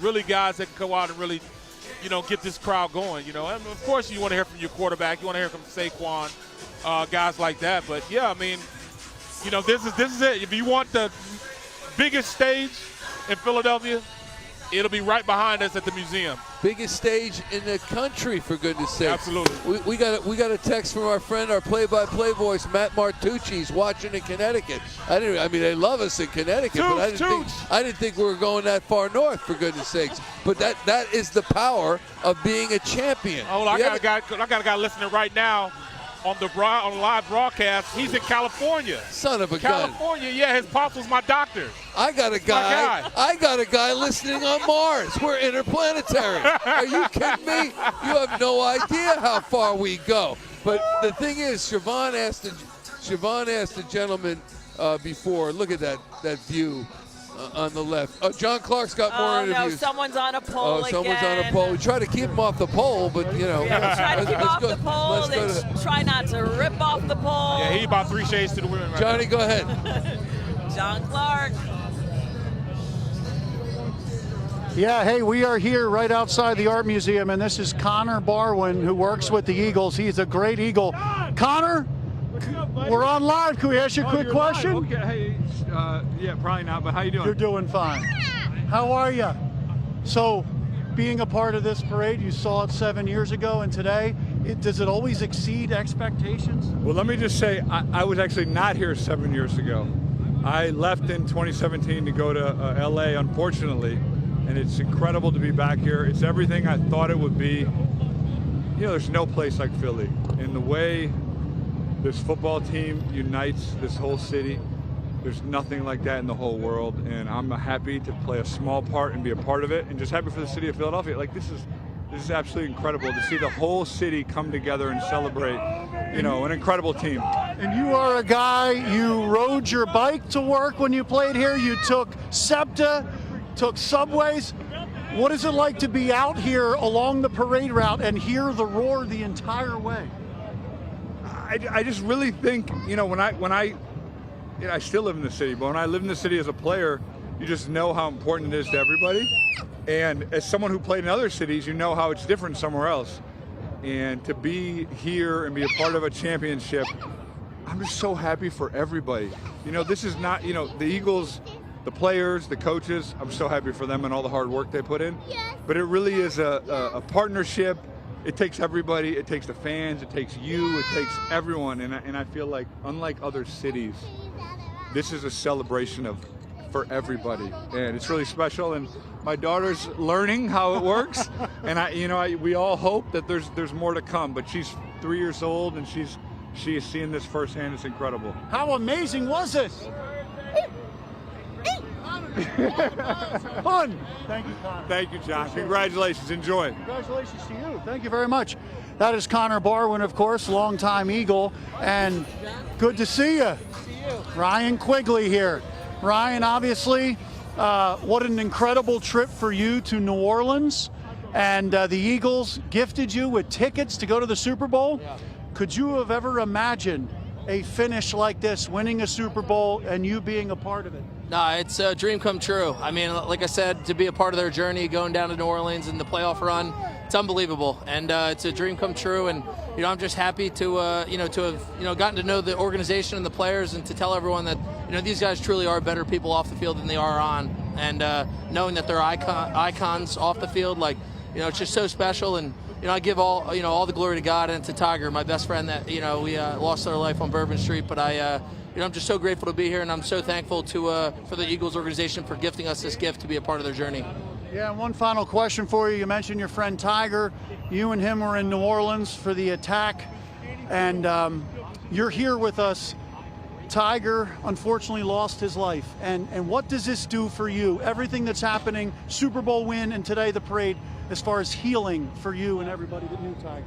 Yeah, I mean, for those of you that didn't meet Tiger, Tiger was all love. He spread love, and I just encourage everyone to go home, tell their families they love them, and he was a big Eagles fan himself, and we went to every home game, and I just encourage everyone to love their families, take the trip, and to live like Tiger. So I'm happy we brought the Super Bowl back to Philly, and let's enjoy today, baby. Go Birds! You got it. Congratulations to you. Yeah, good seeing you. Good seeing you. Incredible healing for Ryan Quigley. Here you go. If you want, you can pass through. Tight space here by the Art Museum. We'll have a lot more to come from around the Art Museum. We're going to catch up with some Eagles alumni. For now, back to you. John Clark, thank you. John talking to Ryan Quigley, who was injured in that New Orleans attack January 1st. His friend Tiger Besh, who passed away, and Brandon Graham, who surprised Ryan Quigley with tickets to the Super Bowl, saying, I know it's going to be difficult for you to get back to New Orleans and go back to that scene, but if you are up to it, we would love to give you Super Bowl tickets. And he says yes, and Tiger, I know, is going to be with me in spirit too. So a beautiful moment, and great to hear from him. That was amazing. It was great, because Ryan said, I will never go to New Orleans again, and when Brandon came up with the tickets, obviously that changed his mind. Yeah. And he had a great time, and as you said, in memory of Tiger, both of them Princeton football teammates, and what a tragedy. But all right, we're going to take a quick timeout. The buses are continuing to come up the parkway, and we're getting ready for the conclusion of the party. We still got plenty of time, but, you know, that's where we're headed in a moment.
Welcome back to your coverage of the World Champions Parade. I wanted to get back to the Art Museum quickly because, as I mentioned, the whole thought and notion of the Art Museum started in 1876, the 100th birthday, the centennial of the United States, but it didn't open as a building until 1921. And it is absolutely spectacular. They have music, they have not just the artwork, they have food, and obviously that view down to Schuylkill and Boathouse Row, it's spectacular. There's nothing really like it. is. There really, it's just breathtaking. And I did, you know, the corny stuff. I ran up the Rockets. Well, I tried to run up the Rocket steps. I got about 3/4 of the way and thought, what am I doing? You trudged up the Rocket steps. What am I doing? I'm not getting paid for this. Let me finish up, you know. But, I mean, you know, this is what it's all about, you know. Something as iconic as this museum. This team ending up right here, Super Bowl champion, world champion, and you know, I feel blessed to even sit here and be able to cover it. It's truly an amazing sight, and you'll recall several years ago, the NFL draft held right where we're sitting right now, yes. and people thought that Philadelphia was just glistening. It was so amazing. It was a beautiful several days, and it really set off the other drafts to rotate through the other NFL cities. But this was the prototype for it. It came off great. It should be here every year. It says right here. You know. We know how special Philadelphia is from the We should have a Super Bowl here. Yeah. Let's have a Super Bowl here. You know, we can handle it.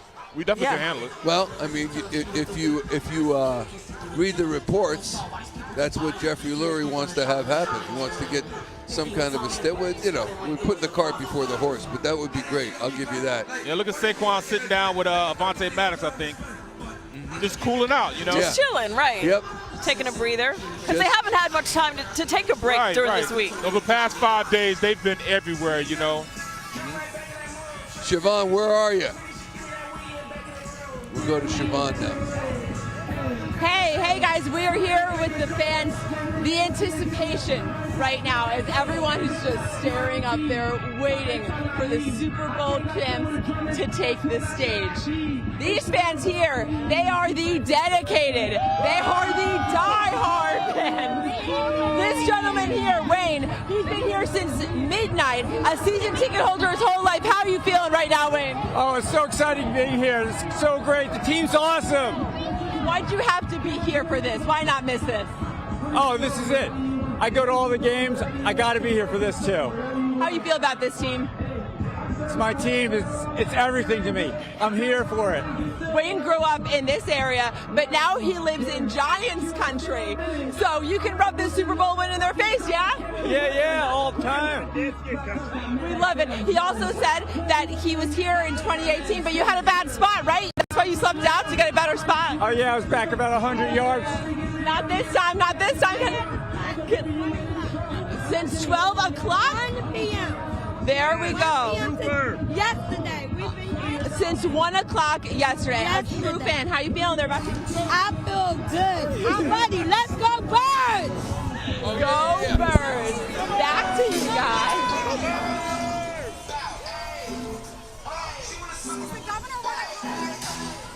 I don't know.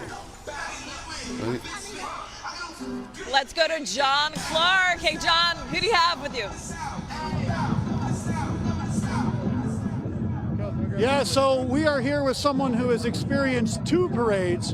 Brent Selleck, give us an idea of how the first one compares to today. It's awesome. Number one, I was hanging out with Kelsey for the second time, and this time I was way more sober, so it was a great experience, but we almost got stampeded a couple times. By who? By a bunch of people that love Kelsey. So it was an unbelievable experience.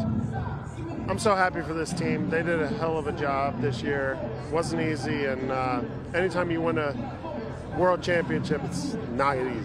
So the first Super Bowl parade, you played in the Super Bowl, you brought the first Super Bowl to Philadelphia, and then you're able to experience it in a little different way now.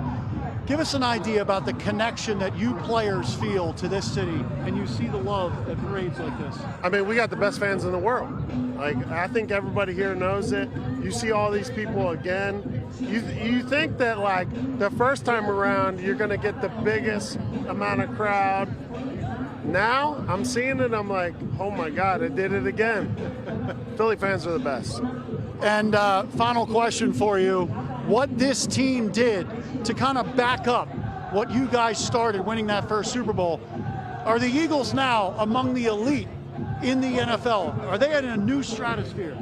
I think they've been. I think you see what they're doing. We got a great defense, great offense and defensive lines, great players at every position. Credit to Howie for what he's done to, create a roster that we've got today. And it's unbelievable, man. Like, it's so fun to see it from this side, to be a fan, and to just be, a part of this from a different point of view. It's awesome. And we're glad to see Chris Long's fur coat. Oh my God, yeah. Down the tradition, now Josh Sweat. I saw Josh Sweat wearing it, I'm like, where'd you get that? Chris Long, yeah, he's the man. Like, just seeing these guys embrace the tradition of Philadelphia, unbelievable. So, super excited. You helped bring the first Super Bowl to Philadelphia, and Philadelphia showing thanks once again awesome. here. This is so awesome. Philly's the best. Thank you. Love Philly. Thank you, John. Thank you, Brent. Very cool to see some of the Eagles who won a Super Bowl 7 years ago come back. There's Jason Kelsey over there. Of course, Jason retired after last season. No, I wasn't asking. Let's just say he's having fun today. Get him! So Jason Kelsey, of course, won the first Super Bowl 7 years ago. And Jason Kelsey is now having a lot of fun today. He wishes he could have been a part of it. He retired after last season, but he's here in spirit with this team. Back to you. John, I heard he's not quite done. He has a few more remarks he'd like to make. Yes, a costume tucked away in the back somewhere. We might yet hear from Jason Kelsey as he overtakes the podium one more time, but we don't know that. The other thing is, and Barrett, Jackie, will have to forgive me because I brought this up so many times, but there's a line that Fred Shiro, the late great Flyers coach, used when they won the first of their 2 consecutive Stanley Cups in the 70s. And by the way, this is the first time a Philadelphia team has seen multiple championships since then. And he said, win today, walk together forever. And that's why Brent Selleck is here. And that's why Connor Barwin is here and still works for the team. And that's why Jason Kelsey is here. That's why I'm here. That's why Barrett Brooks is here. Right. Yes. Exactly. We stay around. How many guys stay around this area? It's because, the city of Philadelphia embraces you. I mean, even, I was here before we really started winning. I was, drafted in 95, and we won. We had the great win. It got me my most iconic thing I had here was the great win against Detroit. So, from that point on, the gold standard went on with the ownership and how he made things better for this team. And as they went on, but as they got better and better, they made sure they brought us back. And that's why these guys come back. That's why I come back. Yeah. That's why I settled down here. Yeah, and that's why Bill Bergey stayed here. We say how much we miss him. We lost Bill Bergey just before the Super Bowl. He gave his wife, Mickey, gave Howie Roseman the pendant that Bill wore all the time. It went to Zach Bond. He wore it down in New Orleans around the Super Bowl, and I remember Bill being on Daily News Live all those years ago. He used to wear that pendant, but there's the continuity through the years with this team that is unlike other cities, that other NFL teams that you will see. So many guys that are, former players that come and stay here. They just stay here, Yeah. And they have a hard time leaving. As we look at Saquon there, they have a hard time leaving. Brandon Graham the other day said he's not sure what his future. He's not sure if he's done yet. He still wants to come back. Jason Kelsey, was hard for him to walk away. They just don't want to leave that team, and they know they maybe still have a little something else in them, little extra. Brandon got to understand also Father Time is undefeated, and you start getting those rash of injuries, just because your body's breaking down. But BG still's got it. He still got some. He still got some. Now what you're looking at on the left is the crowd starting to gather in. So these are all the folks that were down perhaps South Broad Street by City Hall. They're coming up the Parkway, and they're gathering in. It's kind of like the last day at the Masters, the final hole of the Masters. The crowd surrounds Tiger as he makes the winning putt. It's the same. Tim Furlong. I think he's less than a furlong away, though. Tim, go ahead. I'm more than an eighth of a mile. I know that math. I've been hearing that all my life. But you can see behind me, like you said, it is a lot like the end of a golf tournament where they just open a little bit of barricade. So the groups coming up from City Hall and South Philly, they're kind of like following the group, and they give the buses enough time to get up and get settled. Then they let the group go. So they just kind of opened it back up, and they're letting everybody go through at this point. So the crowd that was here is dissipating, and they're moving up. We are left with a wasteland of beer cans, and you can see it's kind of just a big mud pit over here where everybody was standing. Everybody safely made it out of the trees. All of the trees around here had people up in them with Eagles flags. It was quite a scene there, guys. But everybody made it down safely, which is a good thing. And everybody just continues to have a good time. It's very friendly. You make friends. As soon as that camera comes on, that light goes on, you make friends pretty quickly. Everybody have a good time today? Everybody have a good time today? Yeah! I like it. Can I say one thing? Just one thing. Just one thing. No cursing. You don't need to hold the mic. I'll hold the mic. I got it. All right, ready? In the name of the Father, and the Son, and the Saquon Barkley, go back! Somebody's been watching Olivia Herman videos. I dig it. And I got a lot of credit, guys, before I said it's the Basilicas of St. Jalen and Saquon, and I said, don't email me, I'm just kidding around. I'm not, being disrespectful. But that's what it feels like right now. When they went by, this place went absolutely crazy. And I like, Mikey B, what you said about Bill Bergey. I played 1 year of Pop Warner football, Brandywine Youth Club out in Delaware County, and he was our assistant coach because his son, Jake the Snake, was our quarterback. And Bill was just the nicest assistant coach. Mickey was the best team mom, and little Josh used to hang out at the practices too. They are a great Eagles family. And of course, Barrett knows. I came to Barrett's house before Christmas to shoot a special, and Barrett made gumbo. Last week in New Orleans, Barrett, I had gumbo, and I actually said out loud at one point, I said, Barrett's is better. Barrett's is better. His gumbo is better than I had in New Orleans. That's a compliment, my friend. You did it well. So, guys, we're having a good time here along the route. As more and more people get to push up toward the Parkway, it's going to get more crowded up where you guys are. Back to you. Appreciate it, Tim. Thanks, Tim. I don't appreciate it because I haven't had your gumbo. Wait, what is this about your gumbo? Yeah, he came by the house. We did a segment, and I fried up some fried lobster, gumbo. We ate pretty good, man. Yeah, he's a regular Martha Stewart. He's unbelievable. He had a whole bouquet of flowers made. He put it in a vase. Made it in front of him. Unbelievable. Put all little garnishes on it and everything. And then Francis came to my house, and we lit Hanukkah candles. Right. It was awesome.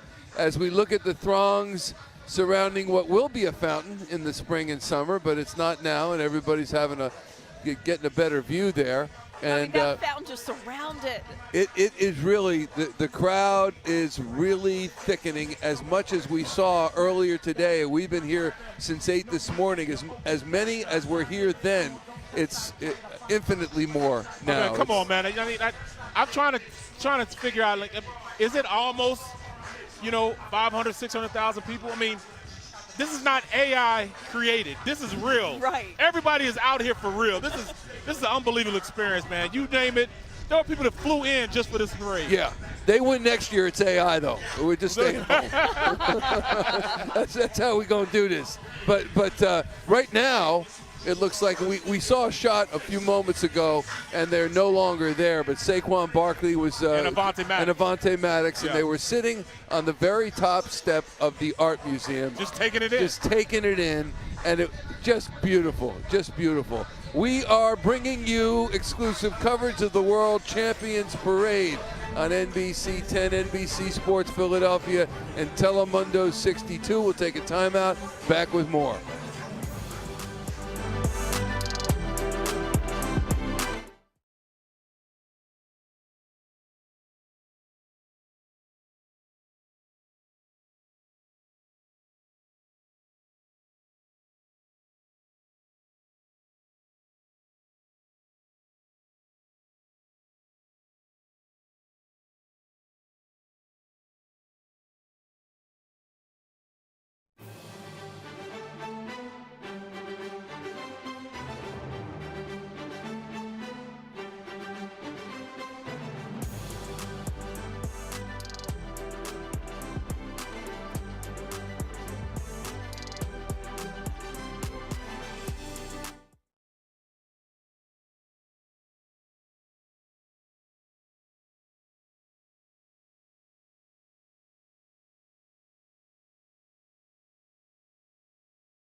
I just sent me a text. It is a holiday. It is a holiday in Philadelphia. We know how many people come to the city of Philadelphia to just be here in the city when they're playing in the NFC Championship, when they're playing in the Super Bowl. They're flying in because they just want to be here among the masses. And so many people flew in today to be a part of this history, this Super Bowl World Champions Parade, and you're looking at them from Skyforce 10 we can right handle now. it. We can handle a Super Bowl. We need a Super Bowl. We can handle it. This isn't too bad. I mean, we can have a Super Bowl on a day like this, right? This isn't too bad. This is amazing. Right. This is amazing. Let's go down and check in with Siobhan McGurl. Siobhan. Hey, what a moment to be in our city. The energy is incredible. The fans are all here. They're waiting. How you guys feeling?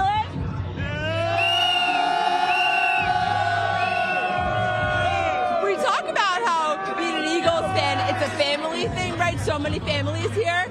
This woman's here with her granddaughter and her son. 3 generations of Eagles fans. How are you feeling today? I'm feeling good. I've been a fan for 60 years. So to see this, my first parade, 2 Super Bowls, I'm ecstatic. Why did you have to be here? Because I'm 65, I'll be 66, and I don't know if I'll be able to do it again. So I can't. I'm in a lot of pain today, but I'm here. I love it. Hey, you got the whistle. A little blow the whistle? I love it. Energy just really great out here. We can start to see people take the steps. Anticipation killing. I know you said you've been out here since 7 o'clock this morning. We've been here since 7:30. Ooh. Some people have been here since yesterday. No, they've been here since, some couple guys up there, they've been here since yesterday. So good. Can I get it? They've been here since 4:30. So many people, they just could not miss this moment, so they had to be here. And I have to say, we're starting to see people take the steps. I went up earlier before everyone got here, and I stood at the top of the steps and looked out into this crowd. Oh my goodness, a sight I will never forget. Eagles green as far as the eye can see. People here so excited. I love the energy. Hey, my friend, how you feeling? I'm doing excellent. Why did you have to be here for this moment? Oh, I missed the first one. I had to make it up. I missed the first one. You won't make that mistake again. Well, I had to blame SEPTA. Hey, man, tell me, what does it mean to you to be an Eagles fan? What does this team mean to you? I've been an Eagle fan since I was 10 years old. And to see 2 championships in my lifetime is wonderful. I can't believe that I'm actually here doing this. Incredible. These kids are spoiled, right, to get to see 2 so young. Right. Oh, yeah, to see 2 Super Bowls in their lifetime is awesome. But, hey, we're not finished. Oh, we're not finished. Hey, you got shoulder pads on? You got shoulder pads. Representing BG. BG, we love you. Love you, BG. Hey, why don't you leave us with the chant, my friend? A-G-L-E-S, Eagles! I love it. And look at this kid. Never forget this moment. Incredible. How you feeling? Go Birds. How you feeling? Great. Enough said. Great. Guys. This is actually my first time seeing Saquon Barkley in person. Well, you had to be here for it, right? Yeah. Incredible. Go Saquon.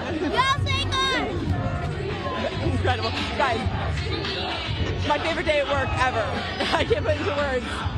No fan base like this fan base. We'll send it back to you as this crowd gets hyped. Won't be long now before those Super Bowl champion Eagles take the steps.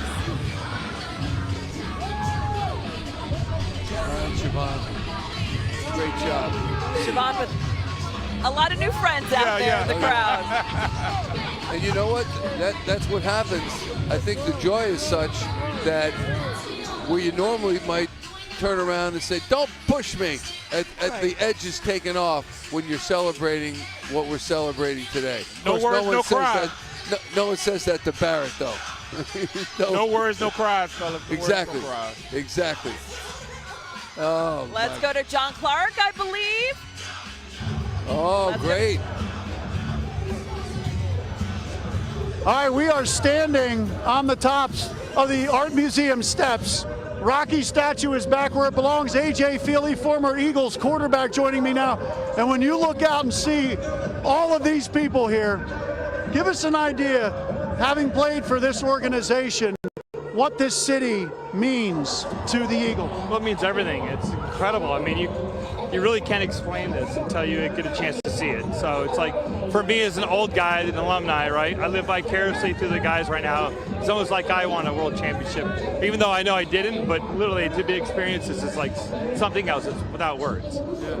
And how cool is it to see the city of Philadelphia be treated to a second Super Bowl now, because there's only 15 franchises that have been winners of 2 Super Bowls. The Eagles are in a different stratosphere now, right? Without a doubt. And there's not a better city that deserves something like this, right? I mean, these guys live vicariously through this whole entire team. So for them to be able to experience this, the players who experience this, and for alumni, I mean, it's pretty incredible. So we're definitely fortunate. I know all of us guys here, the alumni, everybody part of the organization, they're soaking this up.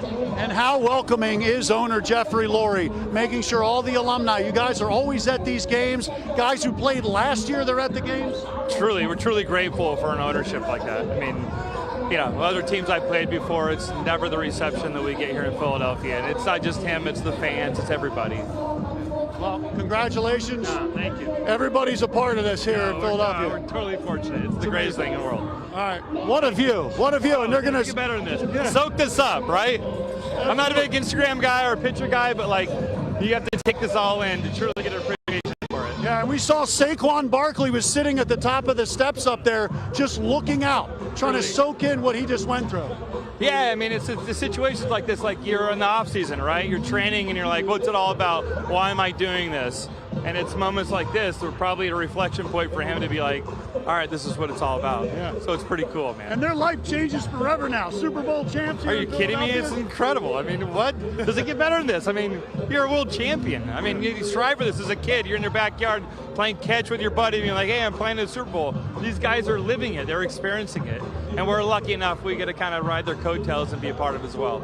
Cool. Thank you so much for your time. Great seeing you, AJ. Appreciate it. Yeah. Good seeing you. Thank you. All right, we're being ushered off because they're going to start the ceremony very, very soon here. And Ernie, if you could just show what it looks like here. This is where the Eagles are going to be standing and giving their speeches. If you go from right to left, there is a sea of green that goes back as far as you can see. It is truly incredible. And this is the view that Sylvester Stallone had in the movie Rocky, and now these players get to come up here and give a speech to tens of thousands of people. And Saquon Barkley literally sat up here on the top of the steps looking out over everything to try to soak in what he just experienced, because guys will tell you, man, we didn't know it was going to be like this. Back to you. All right, John Clark, and A.J. Feely-Jackie is one of those guys that Barrett and I were talking about, drafted by the Eagles, 5th round draft pick. Donovan McNabb gets injured.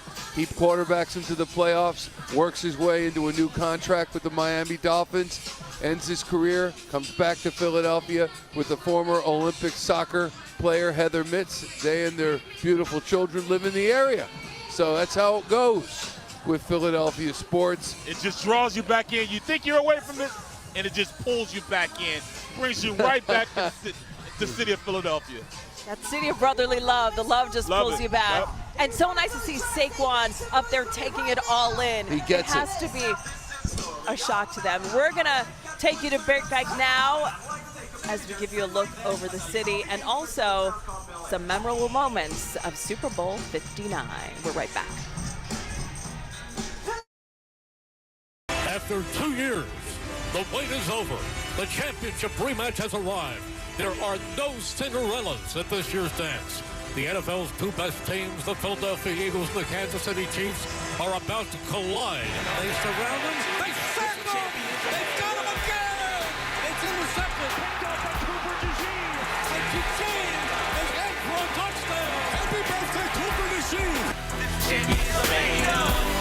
Or maybe throw the dagger. Hurts going deep for it all. Devontae Smith. He has got it.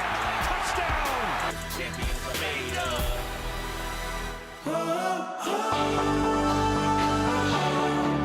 We can be champions today. The greatest Eagles team in modern history. Eagles fans, savor it and rejoice.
NBC 10, Telemundo 62, and NBC Sports Philadelphia.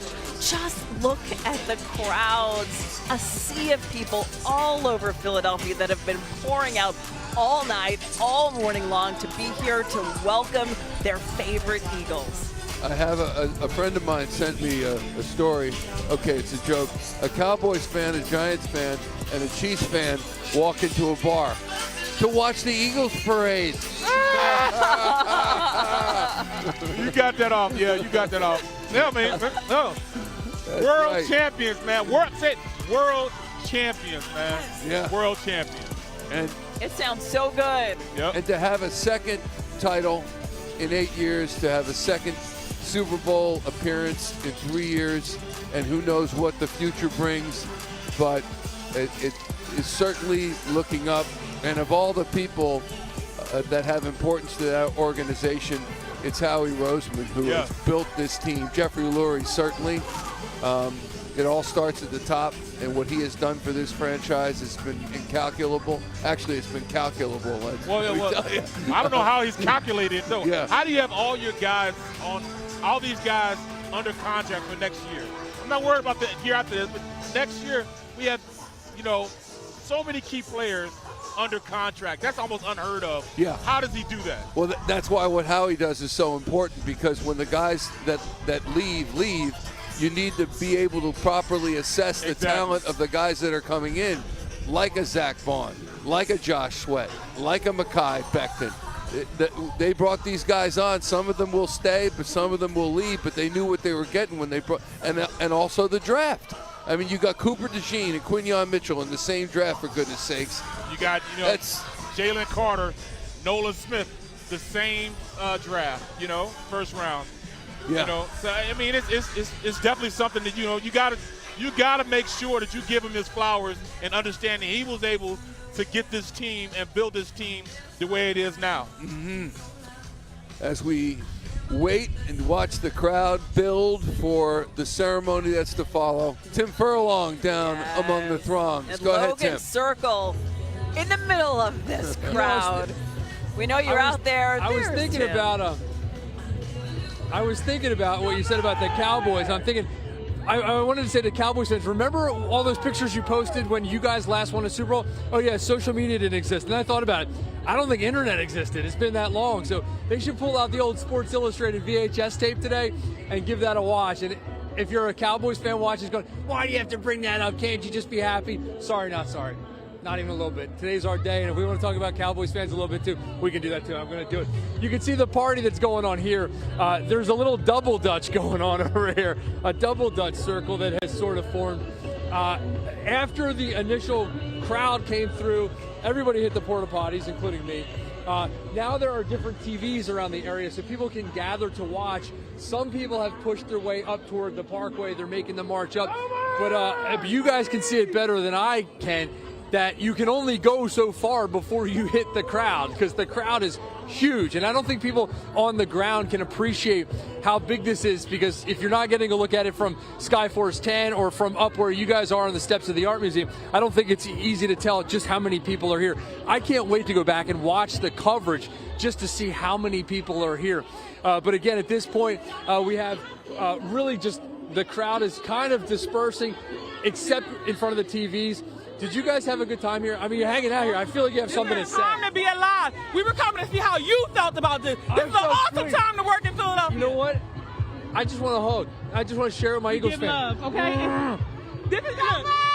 If you're not from Philly, this is a time to move here. It's time to be alive. This is a great time to be alive. And if you're not from South Philly, we're sorry for you. Yes, everywhere. From up north, New York, everywhere. This is a city of champions, and I feel like we are on a tear now. Yeah. I feel like we're going to get that World Series. Yeah, Sixers got to retool a little bit. We're on an upward slope.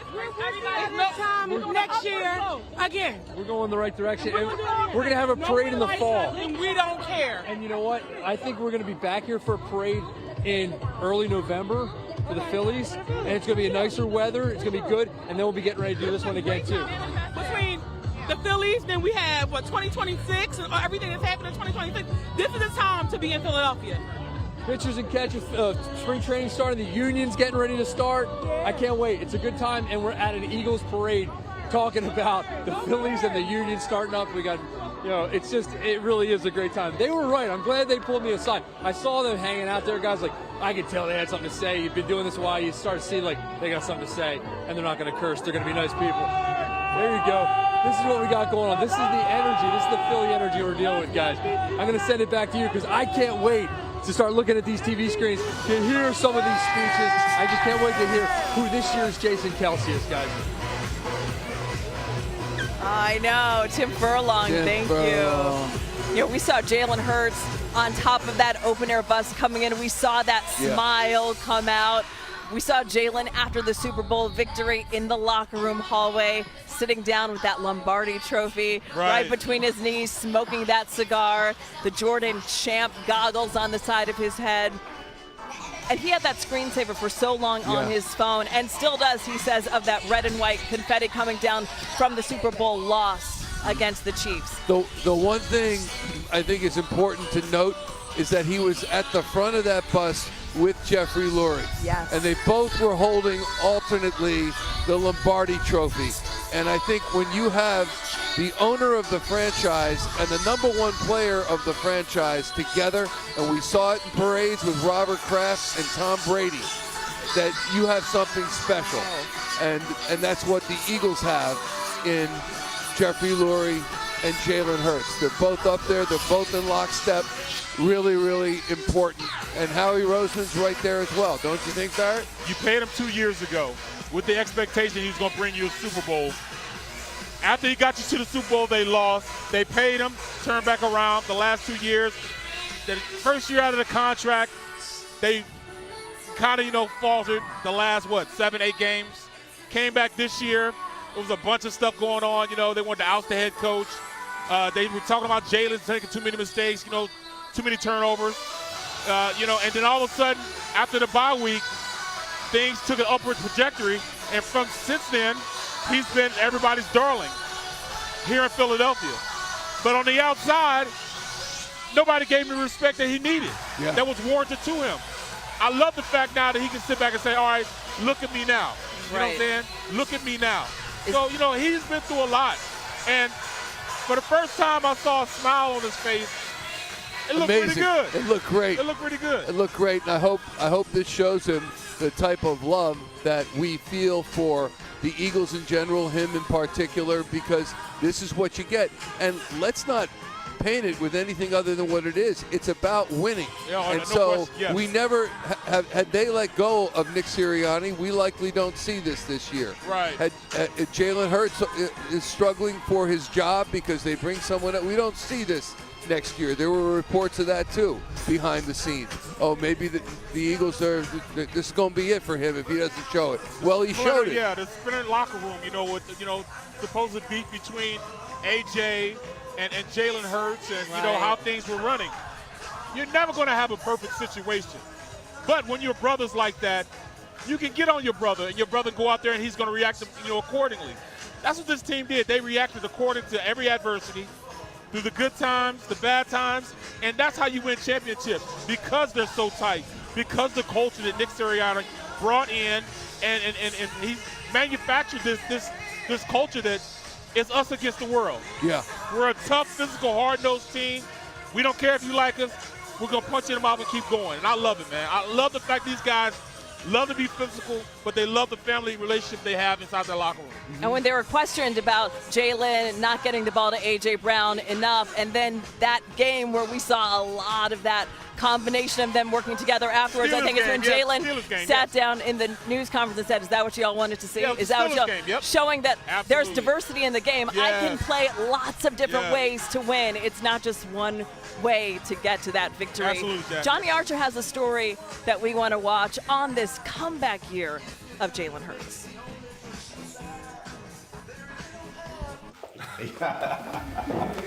When Jalen Hurts signed the richest contract in the history of the Eagles franchise nearly 2 years ago, he had a message for Philadelphia. Money is nice, championships are better. Jalen delivered on that promise Super Bowl Sunday. Hurts has plenty of time.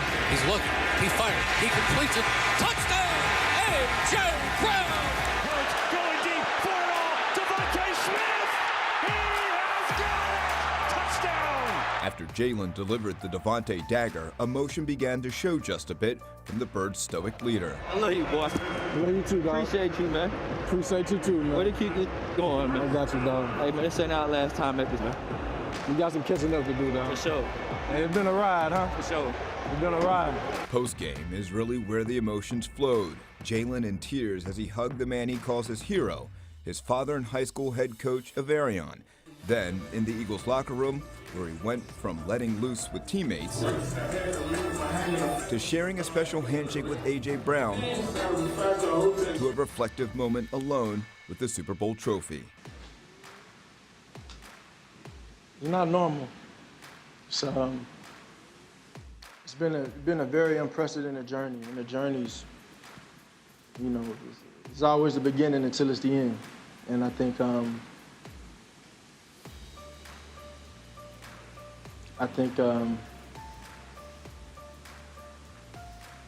means a lot. Jalen's journey of leading Alabama as a freshman to a national title game only to get benched in that game as his backup delivered a championship, and then spending a year as a backup at Bama before blossoming at Oklahoma has fueled the fire that burns in him. I ain't hungry. Coach Star always say hungry dogs run fast. I ain't hungry. I'm starving for this.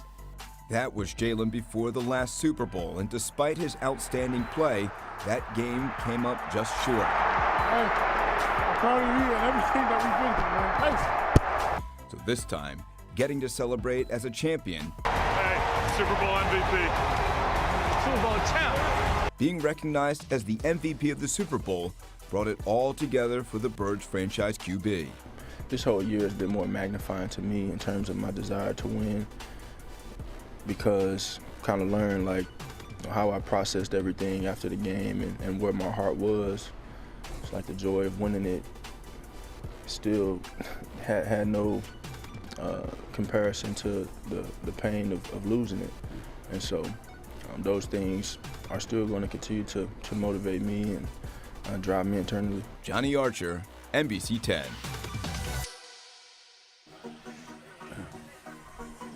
And that sums it up so well. Great piece by Johnny. A great piece, you know, to see what Jalen did. He got that contract, and we never looked at that really. You get a contract that size, $255 million, right, Barrett Brooks?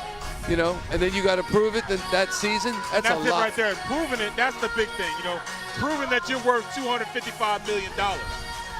That's a quarter of $1 billion. Yeah. And to get paid that, and then falter the way they faltered 2 years ago, you know, after that towards the end of the season. Come back this year, went 2-2, and the big thing was, all right, Jalen, you can't hold on to the ball, too many mistakes. Well, he shows now with a Super Bowl. Excuse me, Barrett, but we have the prelude to the festivities this afternoon as the Philadelphia Eagles cheerleaders come down the steps of the Museum of Art, carrying with them flag bearers that say world champions. How about that?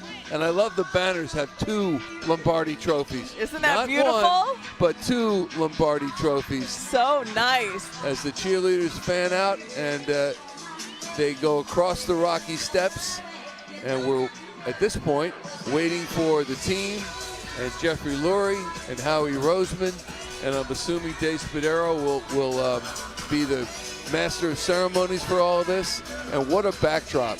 Just amazing backdrop. Look at Swoop. The most beautiful. Swoop. Front and center, isn't he? Yeah. With all the Holding cheerleaders. Court, yeah. We got the Eagles pep band. I don't know if everyone's going to be able to hear. Fly, Eagles, fly. But it is it's a party when the cheerleaders show up. So they were on the buses as well. But continuing the story about Jalen Hurts and other Eagles, I remember way back when, 1989, Randall Cunningham signed a 5-year, $18 million contract, went down to Washington, played the then Redskins, and threw 5 touchdown passes and leading the Eagles to a come-from-behind victory, and that's how he stamped his new deal. And for Jalen, everybody's different. For Jalen Hurts, it took a little while for him to gain that resurgence, and it wasn't just his fault. Barrett, how many offensive coordinators has he had to deal with and will again? Another one now that headed to New Orleans. But he's here today, this parade. Kellen Moore is here. He's like, I'm coming back. I'm coming back to be here for this parade. And the athletes, the Eagles, said that he was a genius, said that he did so much for the team and for the offense. So yes, Jalen and the guys, they're going to have to deal with someone else, another new face to contend with. It's tough, you know, when you come in and you master this guy's system and you're running the system, you know, and then all of a sudden they take him away. Now you got to learn somebody else's system. He's done that the entirety of his career here in Philadelphia. So, you know, you got to commend Jalen for being able to go up and adjust to different people calling plays, from Nick Sirianni to now Kellen Moore leaving and whoever is going to come through. Let's go to Siobhan McGurl, because tonight's going to be a good night. Yes, it is. Sing the Black Eyed Peas. Sunday Siobhan. night was a good night. Tonight's going to be a good night. Let's go to Siobhan.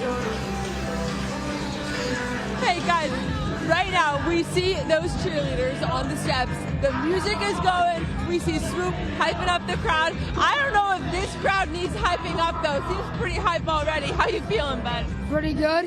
How long have you been here? I'd say like 9 hours. Oh, just 9 hours. You're dedicated, a diehard fan. Why be here for this moment? Father-son? Father-son? Father-son, yeah. Why share this moment together? It's just an experience that we could share together. A core memory that we'll have for a lifetime. A core memory for sure. What does this team mean to you?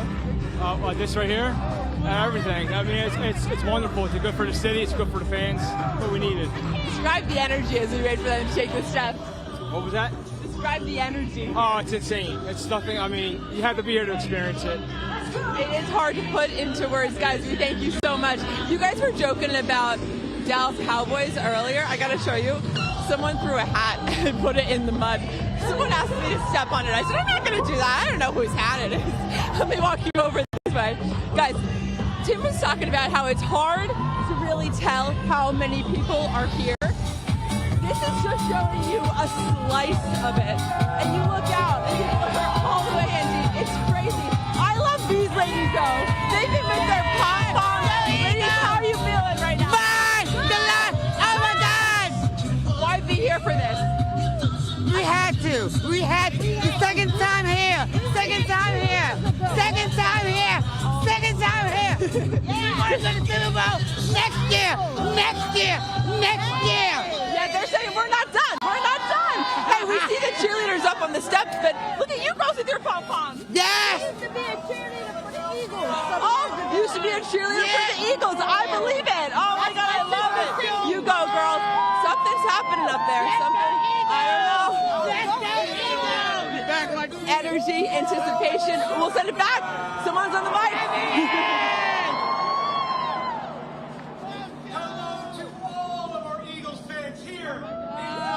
Across America, all of you who made Sunday's Super Bowl 59 win the most watched event. This country! I'm Dave Spadaro, Eagles Insider, and it is great to have all of you with us today. And for all of you Eagles fans around the world, we thank you for loving the Philadelphia Eagles. This is a day of celebrating the 2024 Philadelphia Eagles and a journey that started in Brazil, moved to Bourbon Street, came up Broad Street, and here we are on the Ben Franklin Parkway celebrating a world championship.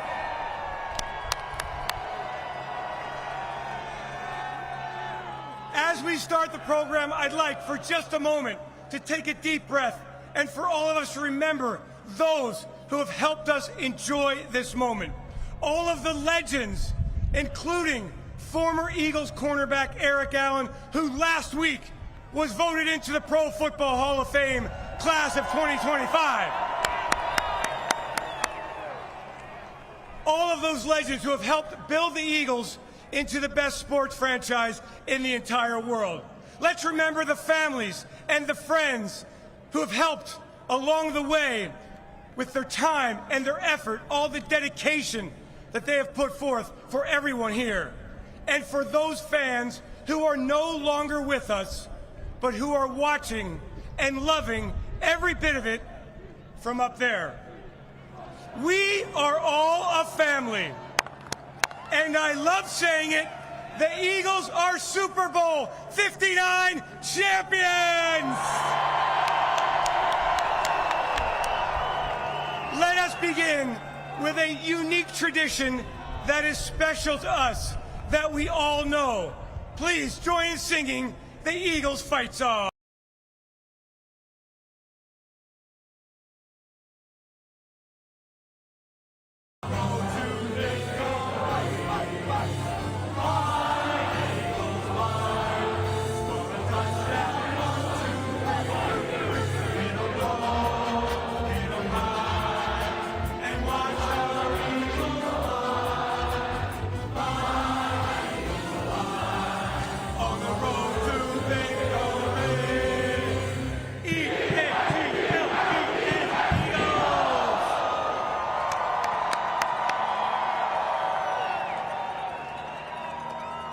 Very well done. A+ for everyone. It has been a special journey for the Philadelphia Eagles, and we hear that song all the time, and it fires every one of us up. There is not a tradition like that anywhere in the NFL. Sunday's Super Bowl 59, a wire-to-wire domination of the Kansas City Chiefs. The 40-22 win illustrated what it is like to be the best football team in the world. Let's take a look back at an amazing Sunday and a World Championship performance. After 2 years, the wait is over. The championship rematch has arrived. The NFL's two best teams, the Philadelphia Eagles and the Kansas City Chiefs, are about to collide. Hurts. He to a wide-open Dallas Goedert. He's going deep. Caught. Jahan Dotson. He sneaks. He's pushed. And he's in. Touchdown. Patrick Mahomes couldn't set his feet. He just wants to get rid of this ball and avoid the sack. The score is 7-0 Eagles, but they have outplayed Kansas City on both sides of the ball in the first 15 minutes. That goes Hurts. He lets it go, and it is caught by A.J. Brown. The kick is away, and the kick is good. He nails it from 48. Play action. They surround him. They sack him. He's looking. They've got him again. Josh Sweat. He's looking. It's intercepted. It's intercepted. And Eugene is in for a touchdown. Happy birthday, Cooper Machine. Fakes, gives it off inside. There is nothing there. He is grabbed. They've got him again. That was Milton Williams that time. He fires over the middle, and it's intercepted again. It's intercepted by Zach Baum. He's looking. He fires. He completes it. Touchdown, A.J. Brown. He is grabbed, and he is brought down again. They've got him again. Sack number 5. This Vic Fangio defense is amazing looking. He's going to run. He's got a first down. He's at the 35, slides down across the 40. And he is firing to a wide-open Barkley inside the 5. He's got Barkley. And once again, it's a bullseye for Jake Elliott. And he's finished off at and the ball may be loose. Mahomes back. He pumps. He fires. It's incomplete. Eagles take over on downs. Hurts back. Looking. He is going deep. And it is caught. Touchdown!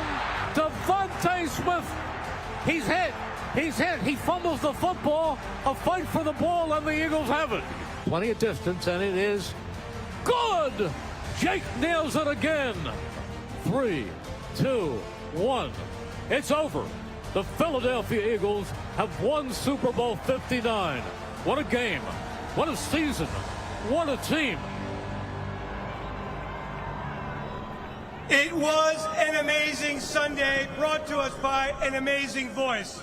Eagles fans, please put your hands together and welcome the Hall of Fame voice for the last 48 seasons, the voice of the Philadelphia Eagles, Merrill Reese.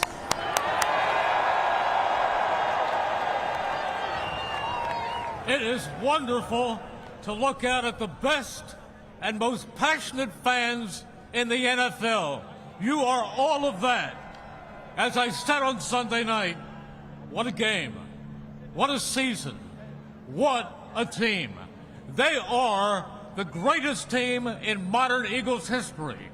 It is an honor to introduce the Super Bowl 59 champions, the Philadelphia Eagles. Come on!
Eagles fans, here they are, your Super Bowl 59 world champion, Philadelphia Eagles!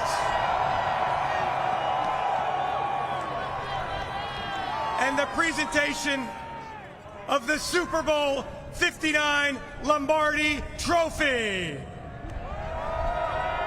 Now, Eagles fans, as we honor America, we ask that you please rise, remove your hats, and members of the armed forces and veterans, please salute.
At this time, I would like to welcome two very special guests to the podium, Pennsylvania Governor Josh Shapiro and Philadelphia Mayor Sherelle L. Parker. What's up, Philly? Philadelphia is the birthplace of this nation and the home of the Super Bowl champion Philadelphia Eagles. I gotta tell you, I am a diehard Eagles fan. I grew up in those lean years, and let me tell you something, that makes this victory even sweeter.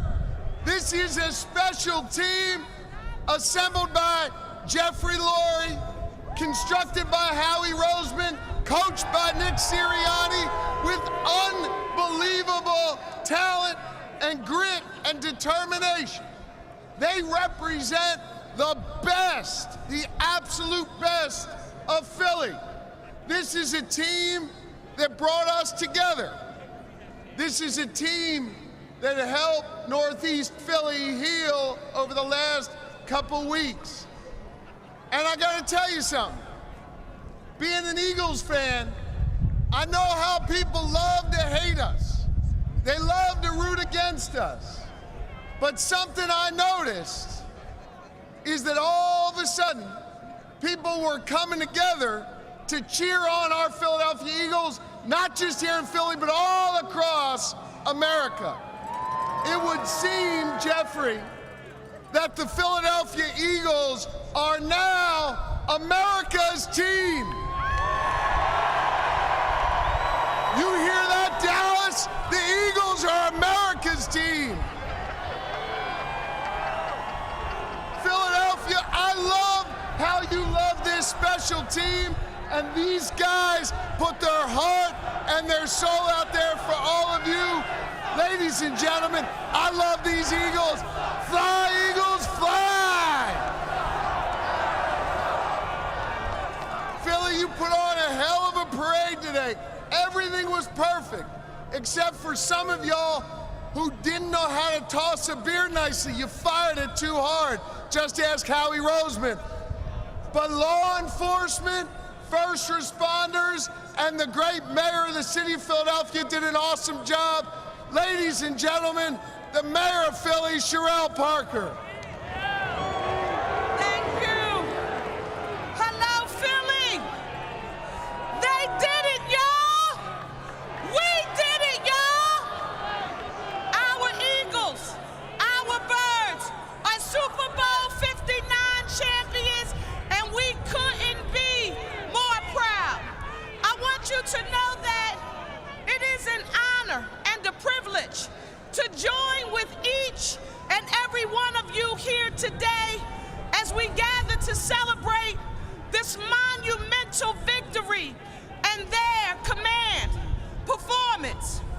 It's with this spirit in mind that I want to lift up the entire Eagles organization, and I want to say to them what my grandmother told me were the two most important words that you can say to anyone in any language, anywhere, at any time. And those two words are thank you.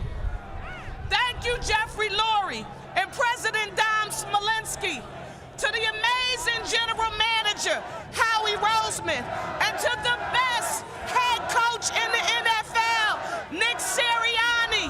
Thank you all. Thank you.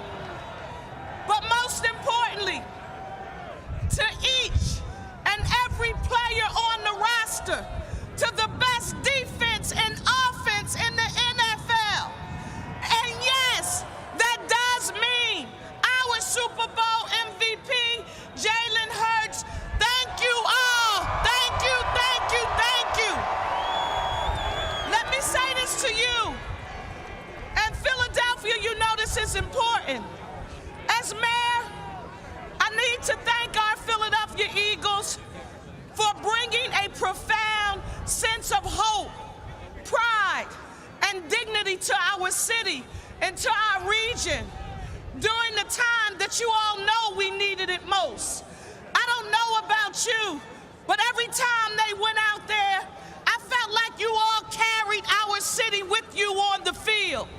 When we were shouting at the TV, when we were listening on the radio, or if we were watching in person, it was like you took all of us with you. We thank you for showing us and the world in real time what grit and resilience and teamwork really looks like. The perfect visual for me in Philadelphia, I want you to think back with me to early in the season. You'll remember it was, I believe, the start of week 5. No, it was game number 5, because week 5 we had a bye. That's on my mind. Our Eagles had 2 wins and 2 losses. Listen, they were just 2-2, and some folks were acting like they were worried. Guess what they did? They questioned whether our team was good enough. Could they turn it around? But they did. And when all the naysayers questioned their ability, they tuned out the noise, they put their heads down, they stuck together, and they did the work. Reminded us all through their excellence that nothing is possible when we work together as a team. They won 16 of their next 17 games, including 4 straight in the playoffs, including that big Super Bowl. And Philadelphia, they brought that Vince Lombardi trophy home, baby. It's what grit looks like. Let me say this in closing. Today is Valentine's Day. And I know there are some haters out there that can't even understand this energy that's palpable that we all feel out here today. And when they ask you, what did you do on Valentine's Day in 2025? I want you to tell them that you went to a celebration. That was an intimate love fest between the Philadelphia Eagles, the city of Philadelphia, and all of our fans, the best sports fans in the world, right here. And because I'm feeling so good today, when the haters come, you tell them, we don't care what you have to say today. We're feeling great. Don't try to throw shade on my Eagle shine. Everybody put your ones in the air for me right now. When I watched you all today, you reminded me that we were one Philly, a united city. Let me hear you all repeat after me. One Philly, a united city. Go Birds, we thank you and we love you.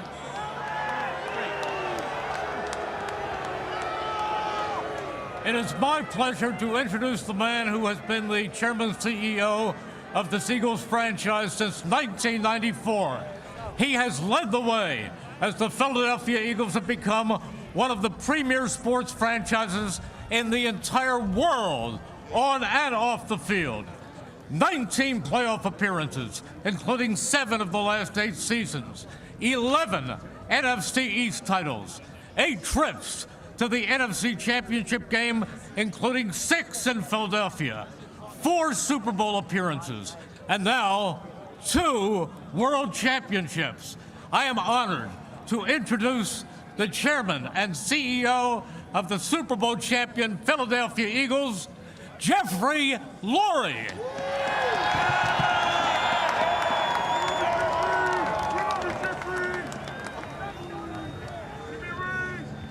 Honestly, there's just no words to describe this, Philly.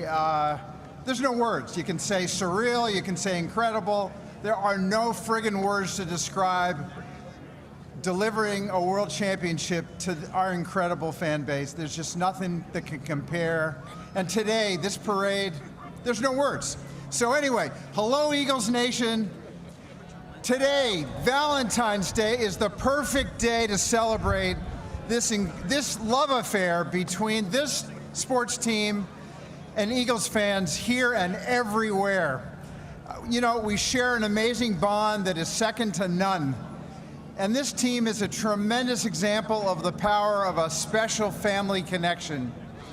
We have an incredibly talented group of players who are just so humble and selfless, a model for us all.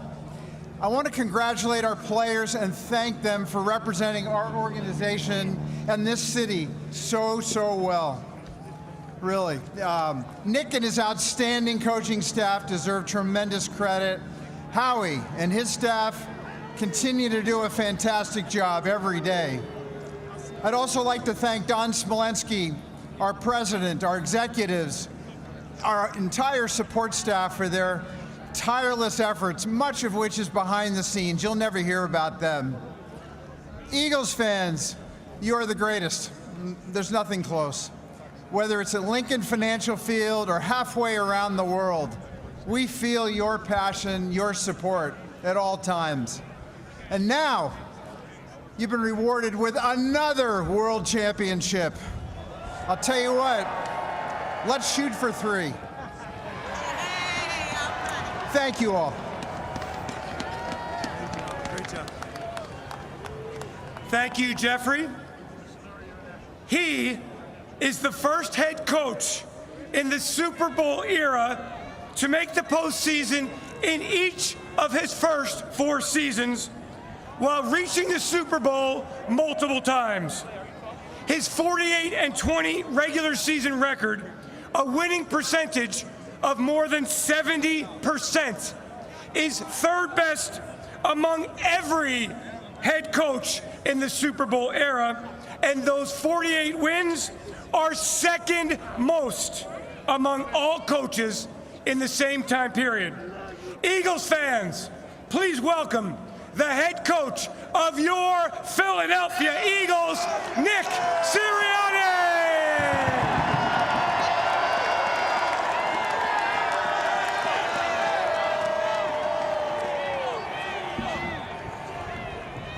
I told these guys in December, we had 3 out of the last 4 at home.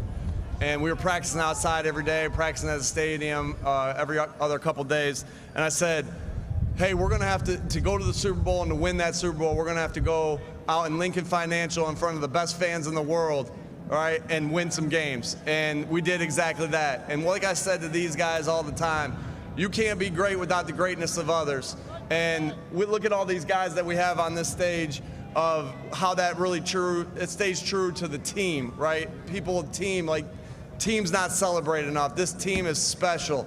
And we can't be great without the greatness of others, and that certainly applies to our fans. So thank y'all for all your support. And one more time this season, E-A-G-L-E-S, Eagles!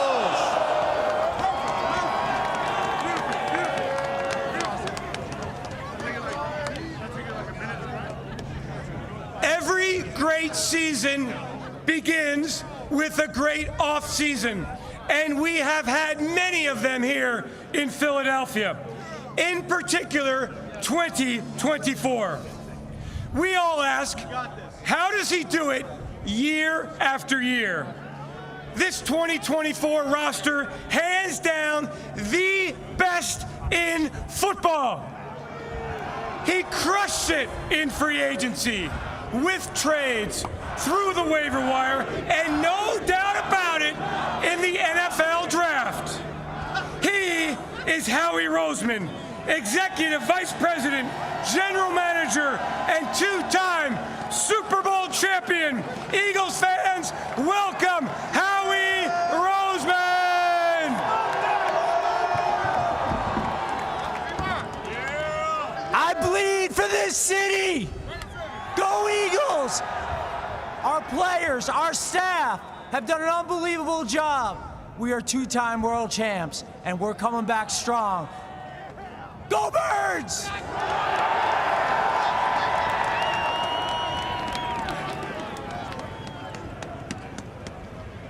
The lesson of this World Championship season is that you cannot be great without the greatness of others. And that if you connect, compete, perform with a high IQ, are accountable for every action, and that you pay attention to the fundamentals, and that you get just a little bit better every day, you can become a champion. This team, these players, are the world champions after winning Super Bowl 59.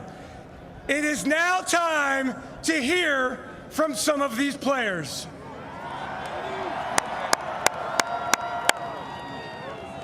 Let's begin with the most important player at the most important position in all of sports. He has done nothing but win while in Philadelphia. And on Sunday, number 1, Jalen Hurts delivered a most valuable player performance as the Eagles won the Super Bowl. Everyone welcome Eagles quarterback Jalen Hurts.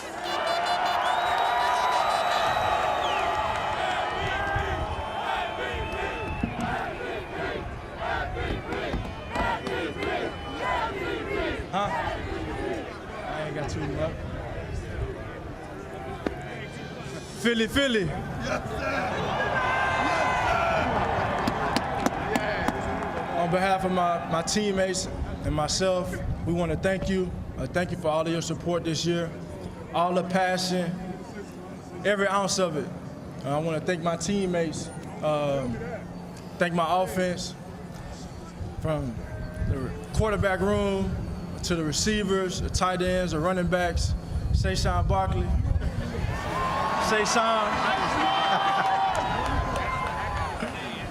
And from left to right on the O-line, started off in the run game and in the pass game and giving me time and allowed us to go out there and play hard, and then going to the defensive side. Defense win championships. Defense win championships. A lot of love for the defense, that front seven, how they play, how those linebackers flew around this year, and how those DBs set the tone, fly to the ball, were enforcers in their run fitting, everything. Lot of thanks for those guys, and I want to give a special thanks to the specialists as well. Jake Elliott showing up like he did in that last game. Rick and Braden on the snaps, on the punts. Very thankful for my team, and we couldn't do it without leadership. We couldn't do none of this without leadership, and that starts with Coach Nick Sirianni. I want to thank Coach for his intentionality, his fight, his passion, and seeing this shit through. And then we go to Howie. Howie, for always doing what he does best, going out here and getting this great talent and being able to build this team. It all starts with him. And last but not least, Mr. Lurie. Mr. Lurie for having the faith in me, drafting me, and bringing me to this city. I got a lot of appreciation for him. And we can't do it without the fans. We can't do it without the fans. We all appreciate you. We love you. And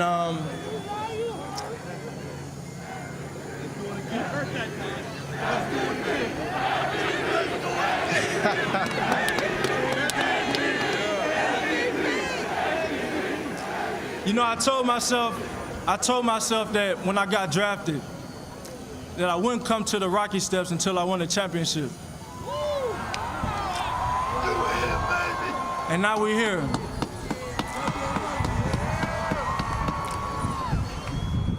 And I know this year, this team has had to battle through so much. This team has had to fight. This team has had to persevere. And there's been a ton of scrutiny,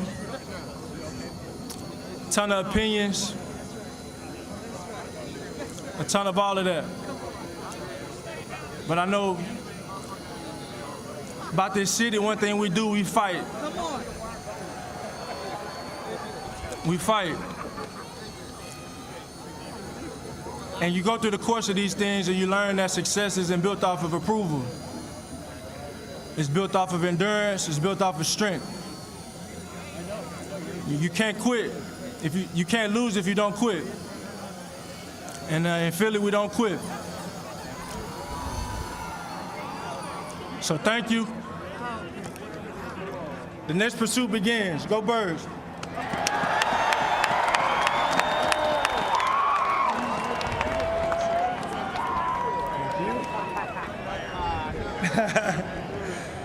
Ever since he came to Philadelphia, he has been unstoppable and has provided a dimension to this Eagles offense.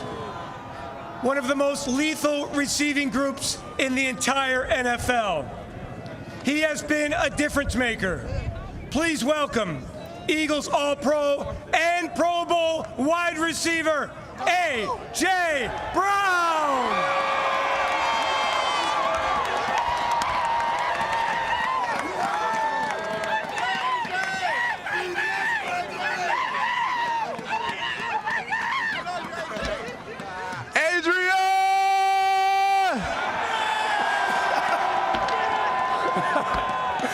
Hey, how about our football team?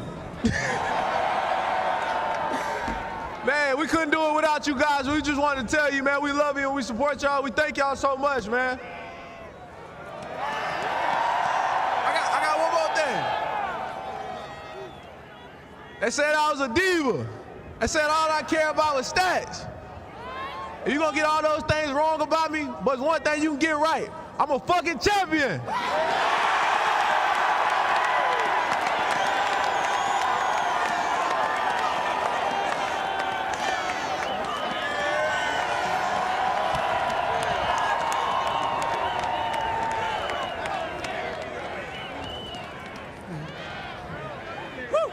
All right.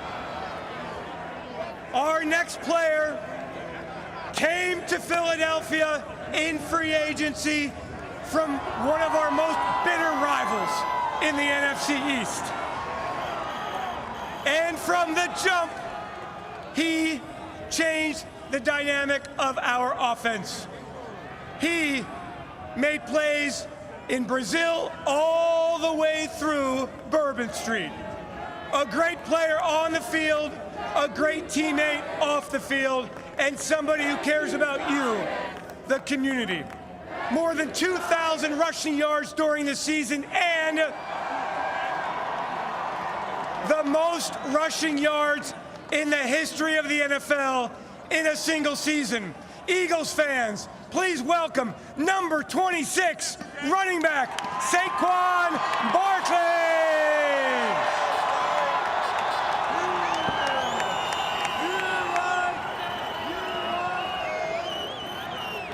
Philly, I want to say thank you so much for the love and support that you guys showed to me and my family, especially being newcomers here. I want to thank Mr. Lurie, I want to thank Howie, the whole Eagles organization, my teammates. I want to thank you guys especially for us being world champs. Yeah. One thing that I've learned from being here for a short period of time is that you guys are tough, you guys are resilient, and you guys know how to fucking fight. And no one I know better epitomizes that more than my boy Ryan. Yeah. Hey, Philly. This city overcomes shit. Everything. Say it with me. E-A-G-L-E-S, Eagles! Super! Fucking epic!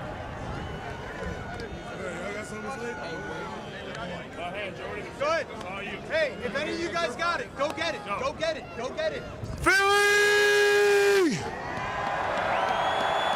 Hey, can y'all hear me in the back? Can y'all hear me in the back? I can hear you.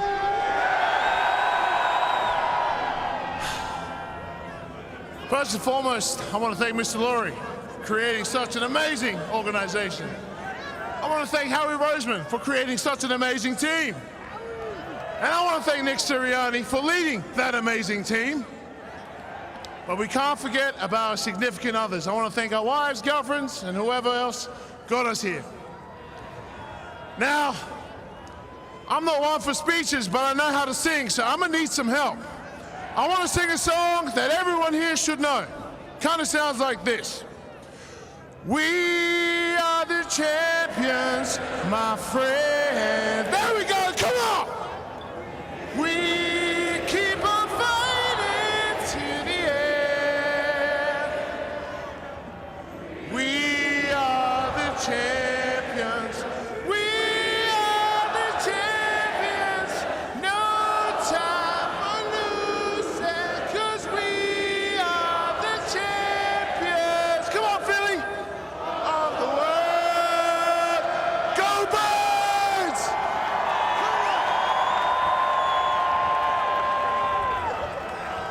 How we doing today, Philly? I need y'all to get loud right now. Give a round of applause to Jeffrey Lurie, Howie Roseman, and Nick Sirianni. Without them, this team wouldn't have been possible. And without you guys, every fan here, every fan in Delco, Montgomery County, Chester County, across PA, Jersey, and across this country, this wouldn't have been possible. I'll tell you right now, when I got drafted here, everybody said it was impossible to play in Philly. I found out all y'all want is for us to give everything we can for this city, and y'all give it right back. I can't tell you how much we appreciate you guys. Every fucking game, every Sunday, Monday, Thursday, it doesn't matter. I don't think I played a fucking away game my entire career. I can't tell you how grateful I am for all my teammates out here. We've been through so much all this whole year. And these guys, they've done everything for everybody, man. It wasn't about just an individual. It was the whole team. We've gone through some shit, but it don't matter. We brought home that Lombardi, baby.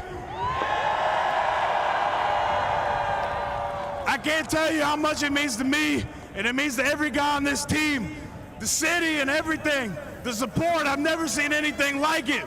And I can tell you right now, there's not another fan base in this country that can match what we do here.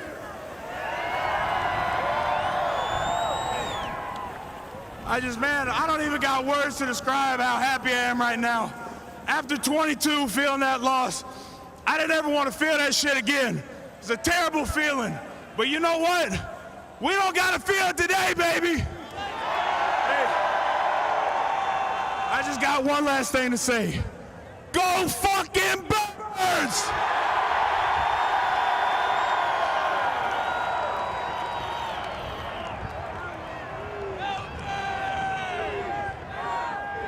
He was with us in 2022 at the Super Bowl in Arizona, left for a year and came back and provided heart and playmaking and toughness and fearlessness and energy. Please welcome Eagle safety, CD!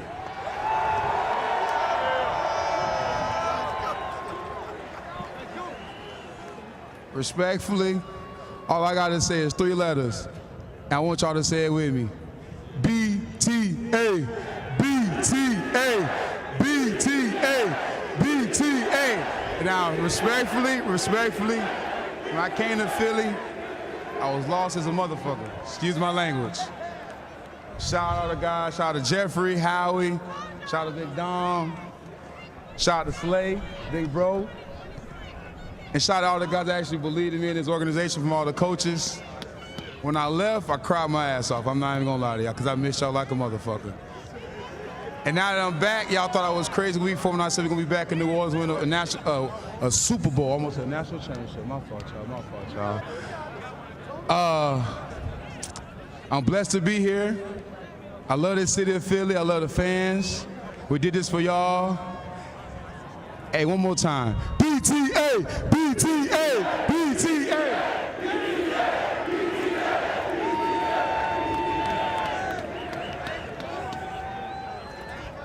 Our next player has been with us since 2013, a first-round draft pick, the best offensive lineman in the entire NFL, a 2-time Super Bowl winner, a world champion in everything he does. Please welcome Lane Johnson.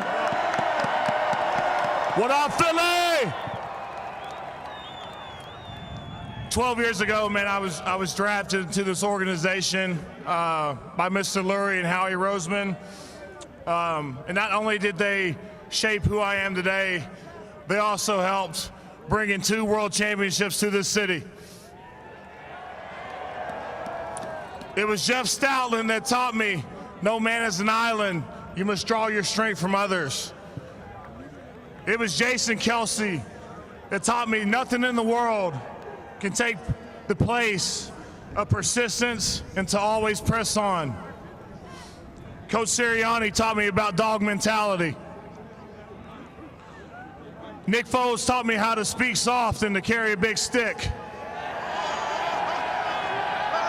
That was actually Teddy Roosevelt, but I thought it was pretty fitting. I thought it was fitting. And Jalen Hurts taught me how to have a purpose before someone had an opinion. Man, I'm proud of how our team battled this year. We have a lot of personalities, a lot of talent, but everybody put aside their own personal goals aside for the betterment of the team. And that's what it's all about, and that's the reason why we're up here celebrating today. So, all love. It's been nothing but love the past 12 years, and I'm looking forward to many more years to come. So love you, Philly.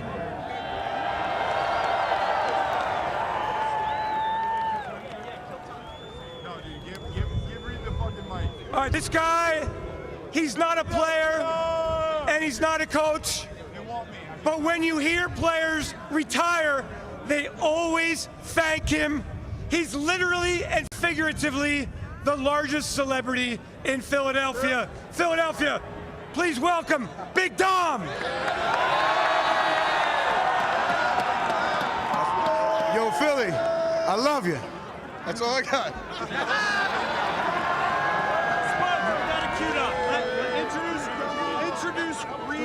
Introduce the second. All right, we got something new here. A group of players who have been huge difference makers for us this season. Please, Philadelphia, give it up for the exciting Whites!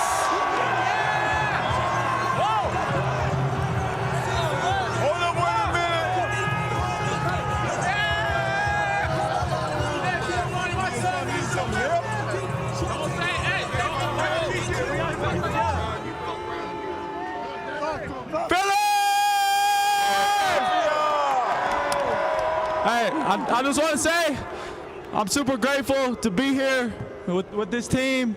Super grateful to be a part of this city. I love you guys. I appreciate you guys. Thank you. Thank you for everything. Philly!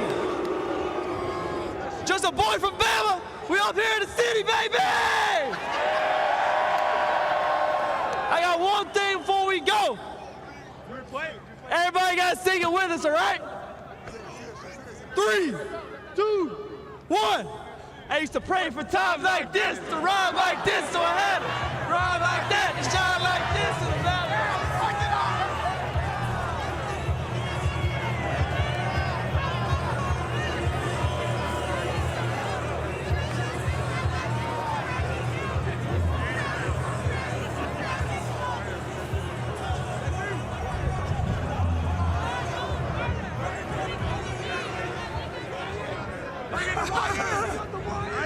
We're having some fun up here. You all having fun out there? Yeah! World Championship City of Philadelphia.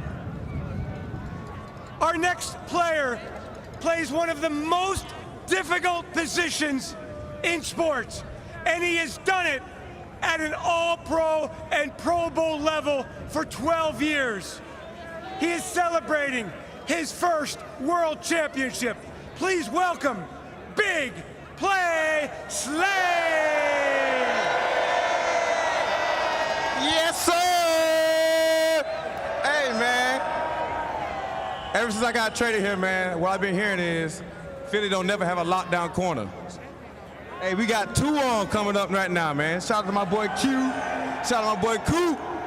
Hey, man, Philly, we love you, man. We appreciate y'all, man. We thank y'all, man, for everything y'all do for the city. Hey, man, we world champs, baby. We're on the road, baby. Appreciate y'all.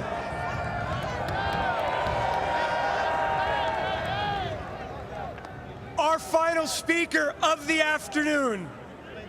15 seasons in Philadelphia, a franchise record, an All-Pro player, a Pro Bowl player, a 2-time world champion who worked hard to get back to the Super Bowl on Sunday. Please welcome number 55 defensive end, Brandon Graham!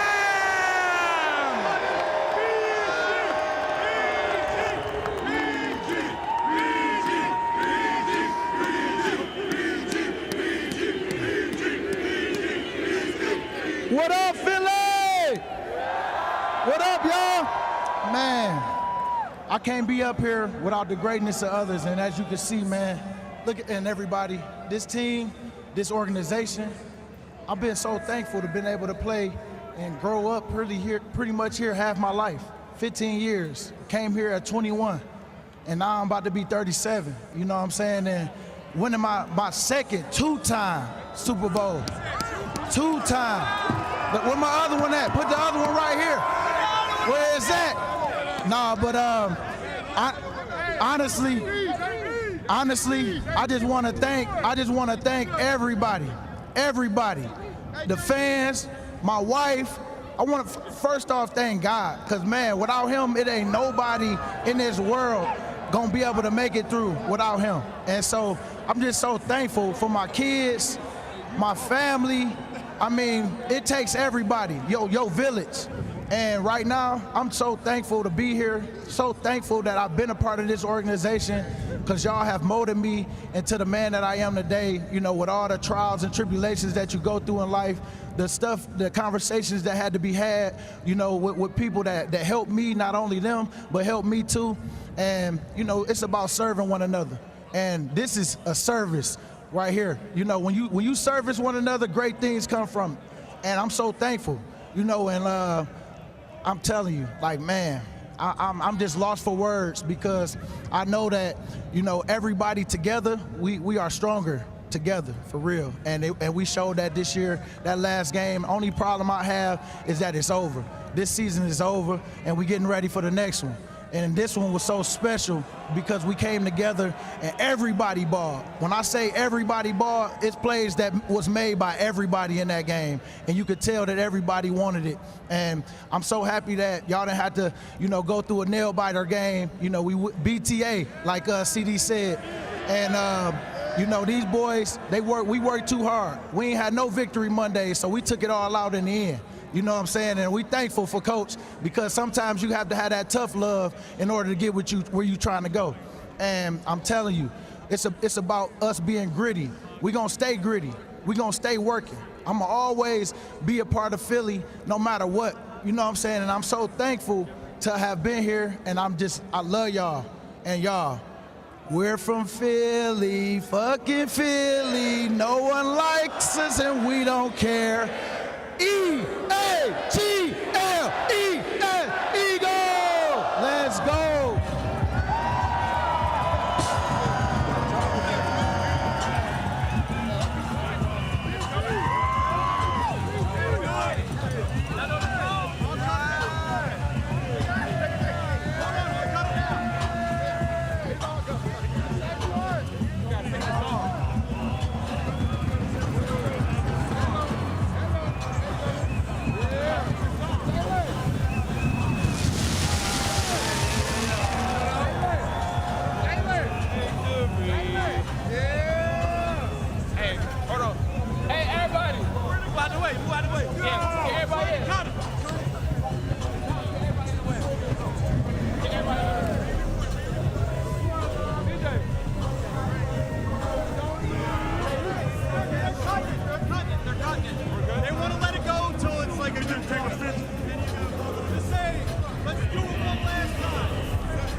Well, that was a party.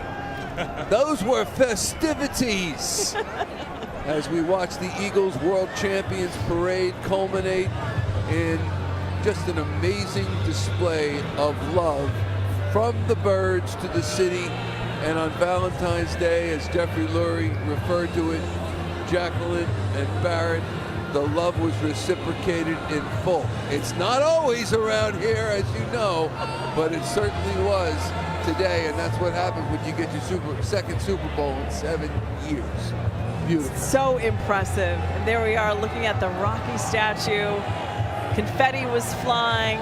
Our Eagles on stage, surrounded by so many fans, hundreds of thousands, possibly up to 1 million people here in attendance all along Broad Street and on the Ben Franklin Parkway. Yeah, and you know, the players echoing the same sentiment every single time about how they went through adversity and they leaned on each other to really bring this championship into being. This team is, you know, this team is definitely, you know, one of the greatest teams I've ever seen play together, you know, as far as offensively, defensively. And, you know, it just goes to show, you know, that this is something that could possibly, you know, be something that can go on for a long time, especially how young they are. You're right. And you look at all the championship teams that we have seen in this city, and this Eagles team is possibly the best of the best. And you look at the 1980 Phillies, certainly the 67 Sixers are a different story. But you look at the 1980 Phillies, you look at the 08 Phillies, you look at the Flyers of the 70s, and the Eagles, I think, are right there on top. Let's go to John Clark right now with number 55, Brandon Graham. It was so much. Johnny. So much fun, man. I knew how to pace myself. That's what I would say. Because the first time I didn't know it was 2 hours. I thought we were going to get down here faster. But, you know, this time around, I just enjoyed the whole moment, man. I'm still in this moment right now and just excited to see what's to come. How crazy was it? That was like 7 miles of craziness. Oh, yeah, craziness. And I know I'm going to lose my voice by tomorrow. I was screaming crazy, but, man, it was worth it. These boys been, you know, it's been a blessing. What do you want to say to Philly? Hey, Philly, I appreciate y'all. You know, two-time champions. And don't worry, they got more cooking. Just can't wait to see what how we do in this draft and see who all he can bring back. But just know we're going to have our mind focused on what we need to, and that's the next thing, and that's the next Super Bowl, 60.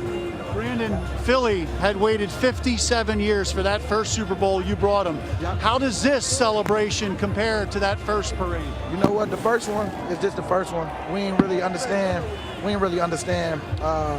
Just like what it really did to Philly. This time around, I know, and I feel like we know how to plan for it now. The second time, got a little more experience, and just thankful to be able to be in this situation where we got two. So I'm just, man, I'm just such an awe right now, man. And I'm just very thankful. Were you able to soak it in a little more, the connection that you and this team has to the city and what it means to you? I think the biggest thing is it's sad because it's over. You know, this team is only thing the ring ceremony, but I know that we're gonna stay connected forever. The people that's gonna play next year and you know, do everything. Feel like, you know, it's just gonna be a different team because we're gonna have, but I just know that this moment right now, man, we can always come back and be that team 59. You know, we're Super Bowl 59, and, you know, we come back, so it's going to be cool. You hear everybody yelling, come back next year? I hear that. I promise you I hear that. hey, you know, right now I'm celebrating, but then we'll talk about the rest later. You got it. Yeah. Congratulations to you. Not many are a two-time champion in Philadelphia. Appreciate you, man. Thank you very much. Thank you. Everybody is surrounding Brandon Graham here after they closed up the podium. They want BG to come back next year. Two-time Super Bowl champion here. BG, come back. BG is surrounded by Eagles fans here. And I got to tell you, it was very emotional. There's Jason Avant. Jason, you got a quick second? Oh, of course. Got a quick second?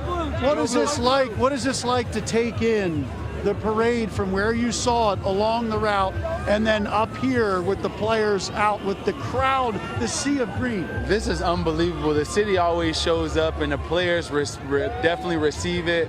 And a lot of the success that the players have is because of the fans. When the fans are tough, it causes the players to look within and they become successful, and it was just a great day. I saw it from every angle today. From a fan perspective, I was running along the side, a couple beers here and there. It was a great time today. And you knew as a player when you played the connection that the fans have with the team, but when you see it from this perspective, can you put it in perspective for us about the connection between this city and this team? You can't put it into words. Like you can't put it into words. It's one of those things where there's a lot of mutual respect, and the players understand the passion that the fans have, and they try their best to go out and perform for them. But it's one of those things where you can't describe it, but I tell you this, it's a destination for future NFL players because of what the fans do and how the organization treats the players, but also how the city of Philadelphia embraces the players. Yeah, and so you're saying they see all that on TV, and people want to come here. Think about what CeeDee Lamb said the other day, how passionate the Eagles fans were in comparison to the Cowboys fans. All the players recognize and see how Philadelphia treats their players and how we shine. So great job, Philly. Keep up the good work. We're going to win more and more Super Bowls because of the fans. And what did you think of C.J. Gardner-Johnson saying after he left that he cried? Yeah. And he wanted to come back. He went to Detroit for 1 year. It was a money situation, but he came back and won a Super Bowl. Yeah, he definitely came back and won it, but that just talks about the fans, right? Because he wanted to be here. He understands the value and everything that happens with this organization. And guess what? We got it done, baby. 2-time Super Bowl champion. Yeah. Jason, thanks a lot. Thanks a lot, John. You really enjoyed it today. I did. I'm with my man Charlie Mack right here in Philadelphia. Here we go. What up with it? We winners. Blow the whistle. We champions. Blow the whistle. We're champions, man. John, we're champions, man. Listen, I'm going to tell you like this. Patrick Mahomes was supposed to be a dynasty, but you know what we did? We did that nasty. That's what we did. We did that ass nasty. That's what we did. We won that, man. And we go back. And let me tell you something. If we get Bosa, or if we get Garrett, we're going to go back at least 2 times over the next 5 years. Wow. I'm telling you right now. Philadelphia puffing their chest now. I like that. Mark that. We're going back, baby. Listen, we the dynasty. Patrick Mahomes, they're nasty. We did them nasty. You heard it. You heard it here first. And that is really the thing here. This team is young. There's a lot of tremendous, good young players. And so this team can sustain because of the drafting that Howie Roseman has done. And you see former players and fans all up here. There's a lot of fans running up here to take some pictures where they made all of the great speeches. And Brandon Graham spoke to us after. Couldn't get it out of him about what's going to happen with his future. You wonder if that really was his last ride, his last moment as a player with the Eagles, going out a 2-time Super Bowl champ. But BG did say he will remain in this organization somehow. Back over to you. John, real quick, what was your favorite speech? What had the most impact for you?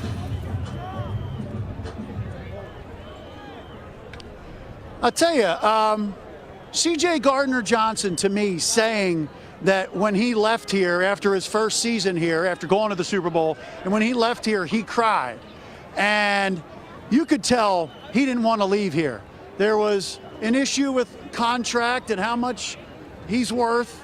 The team and him just couldn't come to agreement on a contract.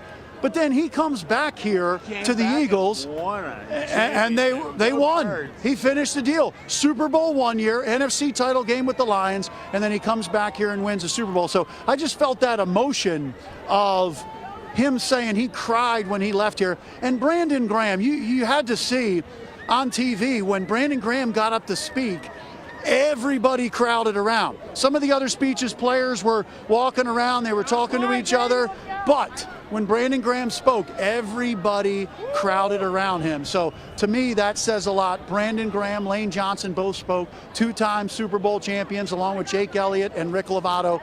So Lane Johnson and Brandon Graham are the guys that the players looked up to when they come here or they're drafted. Those are the guys who set the foundation here, the oldest tenured Eagles. So, and Jason Kelce was up here, and he was just soaking it all in. He was listening to all those speeches. But that was a great way to finish with Brandon Graham.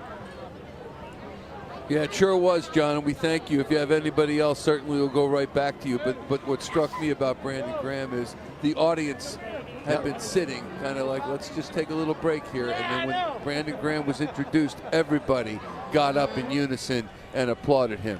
A lot of respect and warmth and love there. A lot of respect for him. You know, talking about a guy who's been here 15 years, you know, like you said, you know, him basically becoming a man in this organization, in this city. So, you know, Brandon Graham's one of those guys that, you know, he'll be immortal here. He'll be one of those guys like Kelsey, and he'll be around, you know, even though he won't, even if he's not playing, he'll still be around the organization.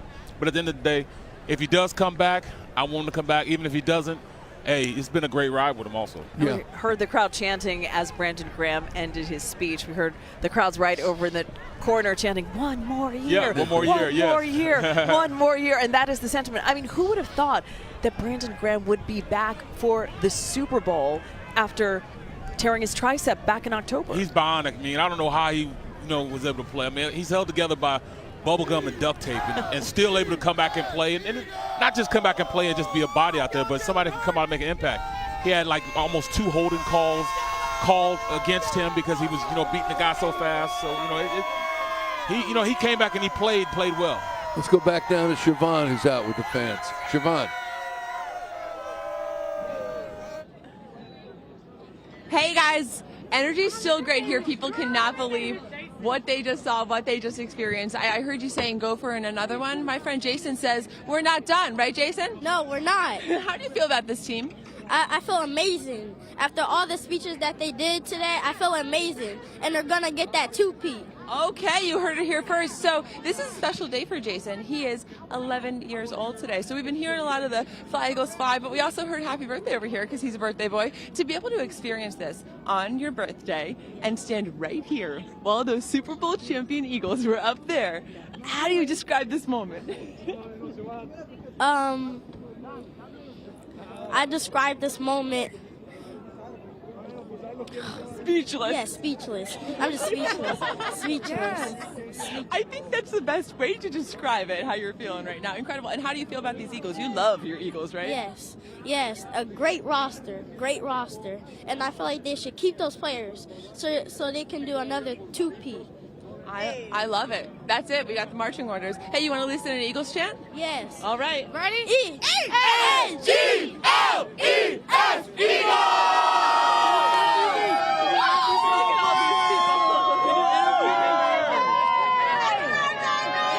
People here are so excited. The energy. You want to just capture this and hold on to it. A moment they'll never forget. Guys, we'll send it back to you. We're going to ride this wave for a long time. People haven't slept for hours and hours to be here in place, and this energy and momentum is continuing. It's not slowing down after those speeches and after this huge party today.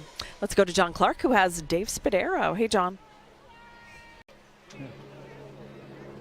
Yeah, Dave Spadaro did a great job. Master of ceremonies. Thank you. I mean, dream come true, John. Like, you know, the whole experience is incredible. Grew up an Eagles fan, being here for all these, you know, wins and losses, and then you get to the Super Bowl and like all these fans come out. It's mind-blowing, incredible, and to see these players experience it for the first time and understand just the magnitude and what the Eagles mean to everybody, and then to go up in front of millions of people and speak from the heart what they do.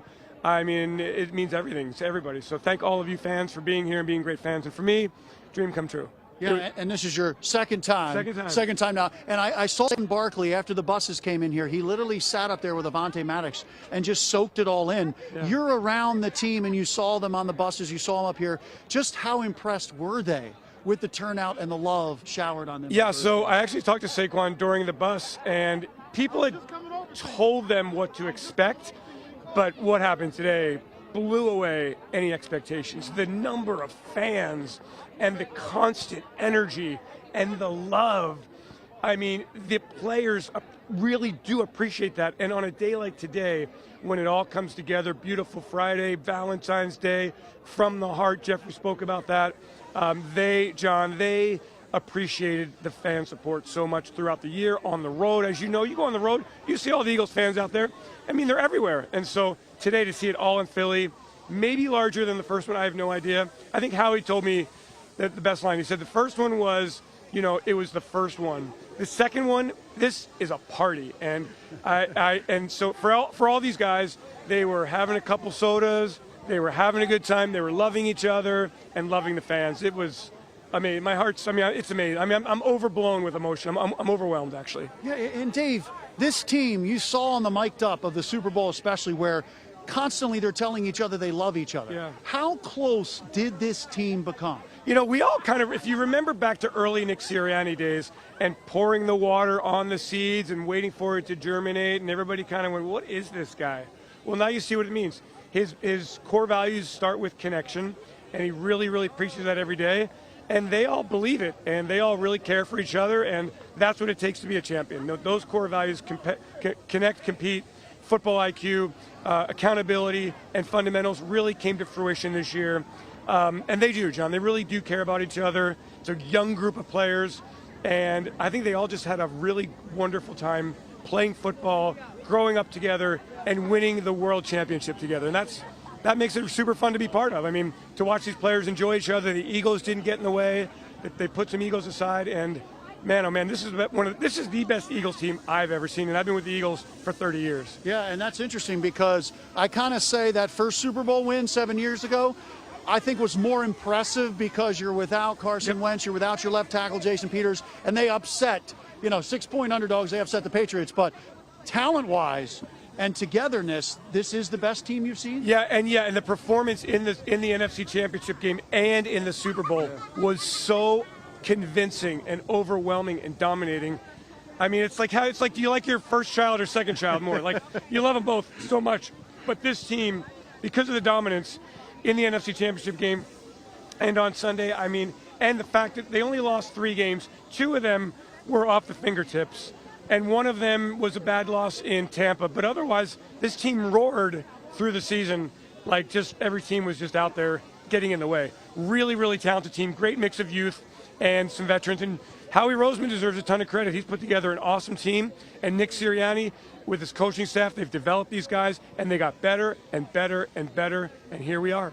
Well, that is 3 Super Bowl appearances in 8 years, 2 Super Bowls. He better keep his voice ready for the future. I would be right. Wouldn't you be? This would never get old, right? We can do it again. Yeah, sure, why not? All right, thanks, Dave. Thanks, John. Appreciate it. Nice job. Back to you.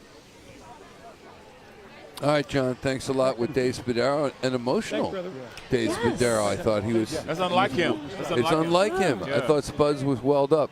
Brian Sheehan, I think, is welled up, too. Yes, he is. Brian Sheehan, you were with the fans as they were trying to get their places on Broad Street to make sure they had the perfect view of the Eagles as they went by on those open-air buses, and now the mass exodus begins. Hey, Brian.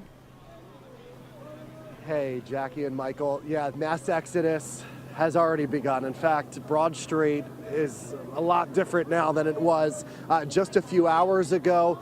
The street is still closed, but you see the fans, some of those leftover fans still making their way up and down Broad Street right now. You do see some cars coming south here. They have opened the road up some of those side streets, so some people are making their way down. But just what an unbelievable day. I know Dave was emotional. A lot of people were emotional today. I found myself at one point, even before I saw the bus, I found myself, having that lump in my throat.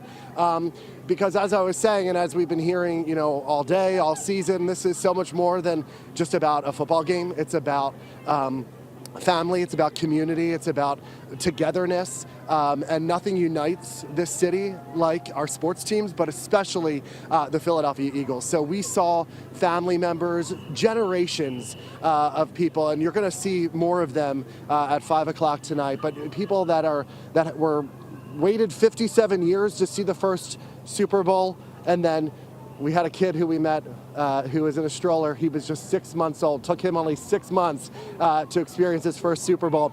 He won't remember it, but his parents have plenty of video that they will surely show him as he gets older. But you're still seeing people walk down the street. You're still hearing those chants, "Go Birds." I actually saw a group of guys that were walking behind us right before we went live, and he told me, "Take down Billy Penn, replace him with Nick Sirianni." An unbelievable organization that they have put together.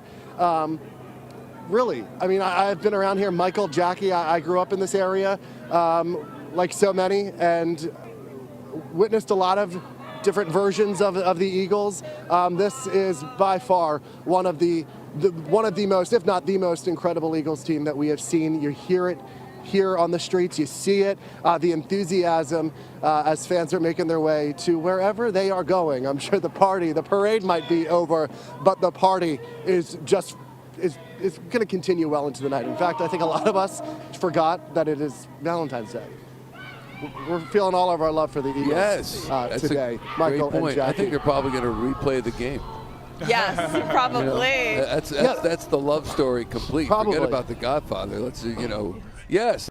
And Brian, of your point, I got a text, as Barrett knows, the night of the Super Bowl win from Phil Martelli attaching a tweet that he had posted that there were people sitting by the graves of loved ones at St. Peter and Paul Cemetery in Delaware County, and they were celebrating with those who had departed. And that's what happens with this team, with our sports in this town in particular. I grew up outside of New York. I worked in Boston for 5 years. I've been in Philadelphia for a long, long time. And there's nothing like this city. There's nothing, and I understand why people would get emotional. You think about your mom or your dad or your brother, your sister, who you watched the games with or went to the games with. It's a special experience, and it's not lost on the players. They feel it. That's why Barrett Brooks lives here. That's why Brent Selleck still lives here, and A.J. Feely. They feel it, and it's beautiful when you see it expressed like this. Yeah, they talk about, the first Super Bowl was just iconic because it's the first time, the city had a Super Bowl. So you had, the older generation reconnecting with the younger generation, tell them this is something that we've been waiting for our entire lives, and 50, 60 years old, and then to turn back around and to win one is, what is it, 7 years later? And, this might be the new norm. So the narrative has changed. Now saying, all right, son or granddaughter, whatever you want to say, this is what we do. This is City of Champions. We are a team that's going to have more Super Bowls. And I'm thinking that just because how this roster is constructed. So this is something I want to get used to. I know here in Philadelphia, since we haven't had many, it will never get old for us. So as we go forward, let's make this the new norm. I hope it never gets old, because it is a rare and beautiful thing to get to the championship round, let alone to win the championship. Yes. And I think the most important part of all of this is the quarterback. It really is. When you look at what happened after the 2018 win, and you saw that Nick Foles was the quarterback, and we didn't know what his future would be, and we kind of bandied about whether or not, well, what if Nick Foles leads the team to a Super Bowl win? Would he start then over Carson Wentz? And it was like, probably not. And then Wentz came in, he didn't play well, and Wentz left, Foles left, and all of a sudden we're foundering again until we got a guy in Jalen Hurts. There's no doubt he's the quarterback next year. There's no doubt he's the quarterback the year after that and the year after that. We have our guy. And Jeffrey Lurie, after the Super Bowl in the locker room with John Clark, said, I was obsessed with getting Jalen Hurts. It was an obsession that clearly paid off very well. Sure did. All right, now we want to go to Tim Furlong. Tim Furlong. Hey, Tim. Hey, listen, I heard all that talk about putting Nick Sirianni up on top of City Hall, but I got to tell you, is there anybody more impactful in Philadelphia sports history than Howie Roseman? I don't know, man. I mean, you can make a good case. He's like our sports Santa Claus. I mean, the guy's amazing. All he does is figure out ways to win, more than anybody else has in the history of this city. Right up there with the Ed Schneiders and some of these other guys. I don't know. You can't do much better than Howie Roseman. And we're lucky he doesn't go leave and get part ownership of another team. I can't. I'm trying to concentrate here, guys, but this is my crew right here. This is my guy right here. This is my man, Tim. Hey, listen. Listen. I'm not gonna lie to you. We were talking about getting emotional during this thing. I had one of those, like, I'm not crying, you're crying moments. I got choked up when I saw the buses come around. Did you have that moment where you two were like, it hit you, it's powerful? Tim, this don't feel like Christmas in 2003 for me. I've been crying since day one. My high blood pressure is up. I need some medicine. I'm not even gonna lie to you. Not Saquon Barkley, Shay Sean. He from West Philly somewhere now. I love you, Jalen Hurts. Gilly, you the man. Follow the wake up call. Yeah, love y'all. I also think it's gonna be cool it's Valentine's night. That's right. Like 9 months from tonight, there are thousands of little Jalen's and Saquons being born all over the arena. No. I mean, like, you know it's going that way. It's some little birds getting nested all around Philly right now. Happy Valentine's Day, ladies. I love it. Hey, thank you so much. Go take care of that blood pressure. I worried about you now. Yeah, that's our working theory, guys. That there's gonna be a lot of Jalen's and Saquons 9 months from now, with the great day that it was today, and what would surely be a great night for lots of people. I gotta be honest with you, though. I gotta be honest with you. A lot of us have lost our voice a little bit. Hopefully you have the stamina to have a nice Valentine's night. I don't know, man. It's asking a lot after this day, because this day takes a lot out of you. This was an awesome day, and like I said, it chokes you up. I mean, it really gives you that moment where, especially on this sunny day, when we saw the buses come around and you see City Hall behind it, it's one of those signature, iconic Philadelphia moments that you just look at, and it's just like, poof. You didn't think it was going to hit you that hard. I remember standing right there when the Pope was here. I kind of had a similar feeling where it just kind of hit you like, do you know what we're seeing right now? And that's what I had today, and lots of people clearly had too. Now I'm worried about that dude's blood pressure. I'm going to be laying awake in bed tonight worrying about that dude's his blood pressure. But an interesting concept, today, though, baby. Tim. Brotherly love, sisterly affection. We are. What's that, Mike? Interesting concept, though. Yeah. I said interesting concept. We've heard of the baby boomers. Now there'd be Jalen and Saquon boomers. Remember world champions? Yeah. 2008. Yes. Every kid was naming their kid what? Chase. And who's the pitcher? And Cole. Chase, Cole, Chase Jimmy. and Cole were like the the names. Ryan. Right, so we couldn't. Jimmy. Everybody's dogs. So Jalen and Everybody Saquon had Chase Barkley, could and be now the it's most Saquon popular Barkley, baby. the dogs. Yeah. It's interesting. And the 08 parade was on a Friday. It was also on what you call a holiday. It was Halloween, and today's on a Friday on a holiday, Valentine's Day. Valentine's Day. Absolutely. Those could be some popular baby names. Jalen and maybe Szechuan. We heard Jalen call him Szechuan. Maybe that's his nickname in the locker room that we just found out about today during the speeches. Szechuan. Maybe little baby Gilly. We know a lot of people had to adjust their plans to get here with SEPTA and transportation. We want to go to Deanna Durante at 30th Street Station now as people try to make their way home. Deanna. Let me add one more to the naming conversation. Lots of Kelseys out there as well. But take a look here. Just this huge crowd just came in. They've got 30th Street blocked off, different entrances for people coming in. And then when you take a look at some of the SEPTA ambassadors here, they've got their bullhorns. They are going old school, getting people in. So this is the entrance off of 30th Street here as people are coming from the parade. Did you all have fun? So much fun. Go Birds! It was fantastic. Go Birds! Look, they're not letting them stand and talk to us. They are serious about moving these people around here. If you take a look here, there's our ambassadors with their bullhorns, making sure people know exactly which way they need to be going. These trains started moving at about 2 o'clock to get people just at the regional rail area where we are. But we also have seen fans come from as far as New York and D.C. that have been getting on Amtrak, that have been getting on New Jersey Transit to get back to where they want to be. And you can see this group here heading up to the platform. They're letting them in fairly slowly enough to get in and on the train so that they don't have a lot of people in the hallways here. But then this is another ramp that's coming from the main area, the main lobby of 30th Street Station. So they'll shut that down. When the train comes, they'll let this group come up. If commuters are coming here to 30th Street, you'll know that there's only a couple of doors you can get in for this. But this place has been erupting with the Eagles chant all day long. Folks coming in, we saw one gentleman, he was in a suit and a tie, and he's getting off Amtrak like, what is going on here, trying to dodge people who are screaming about the Eagles. So fans now making that trip home. SEPTA said the regional rail area was about 70,000 was capacity. We're told about 8 o'clock this morning when they were bringing those trains in, they had already hit 40,000. They didn't need to skip any stops there, so they should be able to get all those people who were here in the first place back home just as smoothly. But you can take a look and see all that is happening right now. A lot of Go Birds here. That's the way you say hello, of course, in Philly. We all know that, right? Back to you guys. Pride of Syracuse University. Yes. Deanna Durante. Oh, look at that. Yes, indeed. New house, right? You know it. You know it. Billy Bourne, Deanna, though. thank you. And we know that too. Coming in, we didn't know exactly who was going to be on stage and speak and address the crowds. If you missed it, we want to show you some of the highlights from today's speech at the World Champions Parade. You know, I told myself that when I got drafted, that I wouldn't come to the Rocky Steps until I won a championship. And now we're here.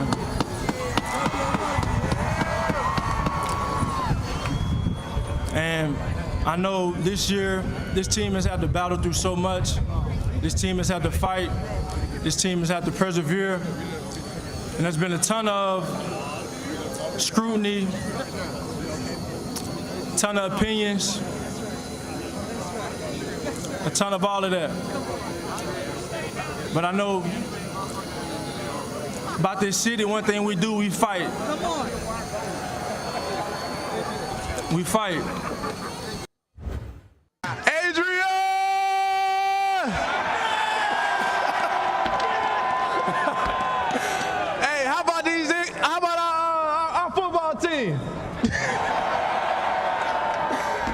Man, we couldn't do it without you guys. We just wanted to tell you, man, we love you and we support y'all. We thank y'all so much, man.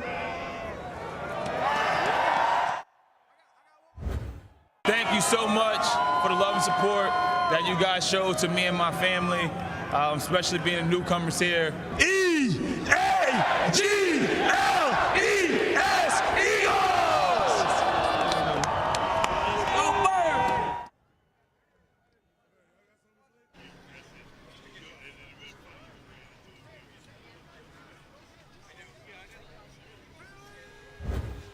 We are the champions, my friend.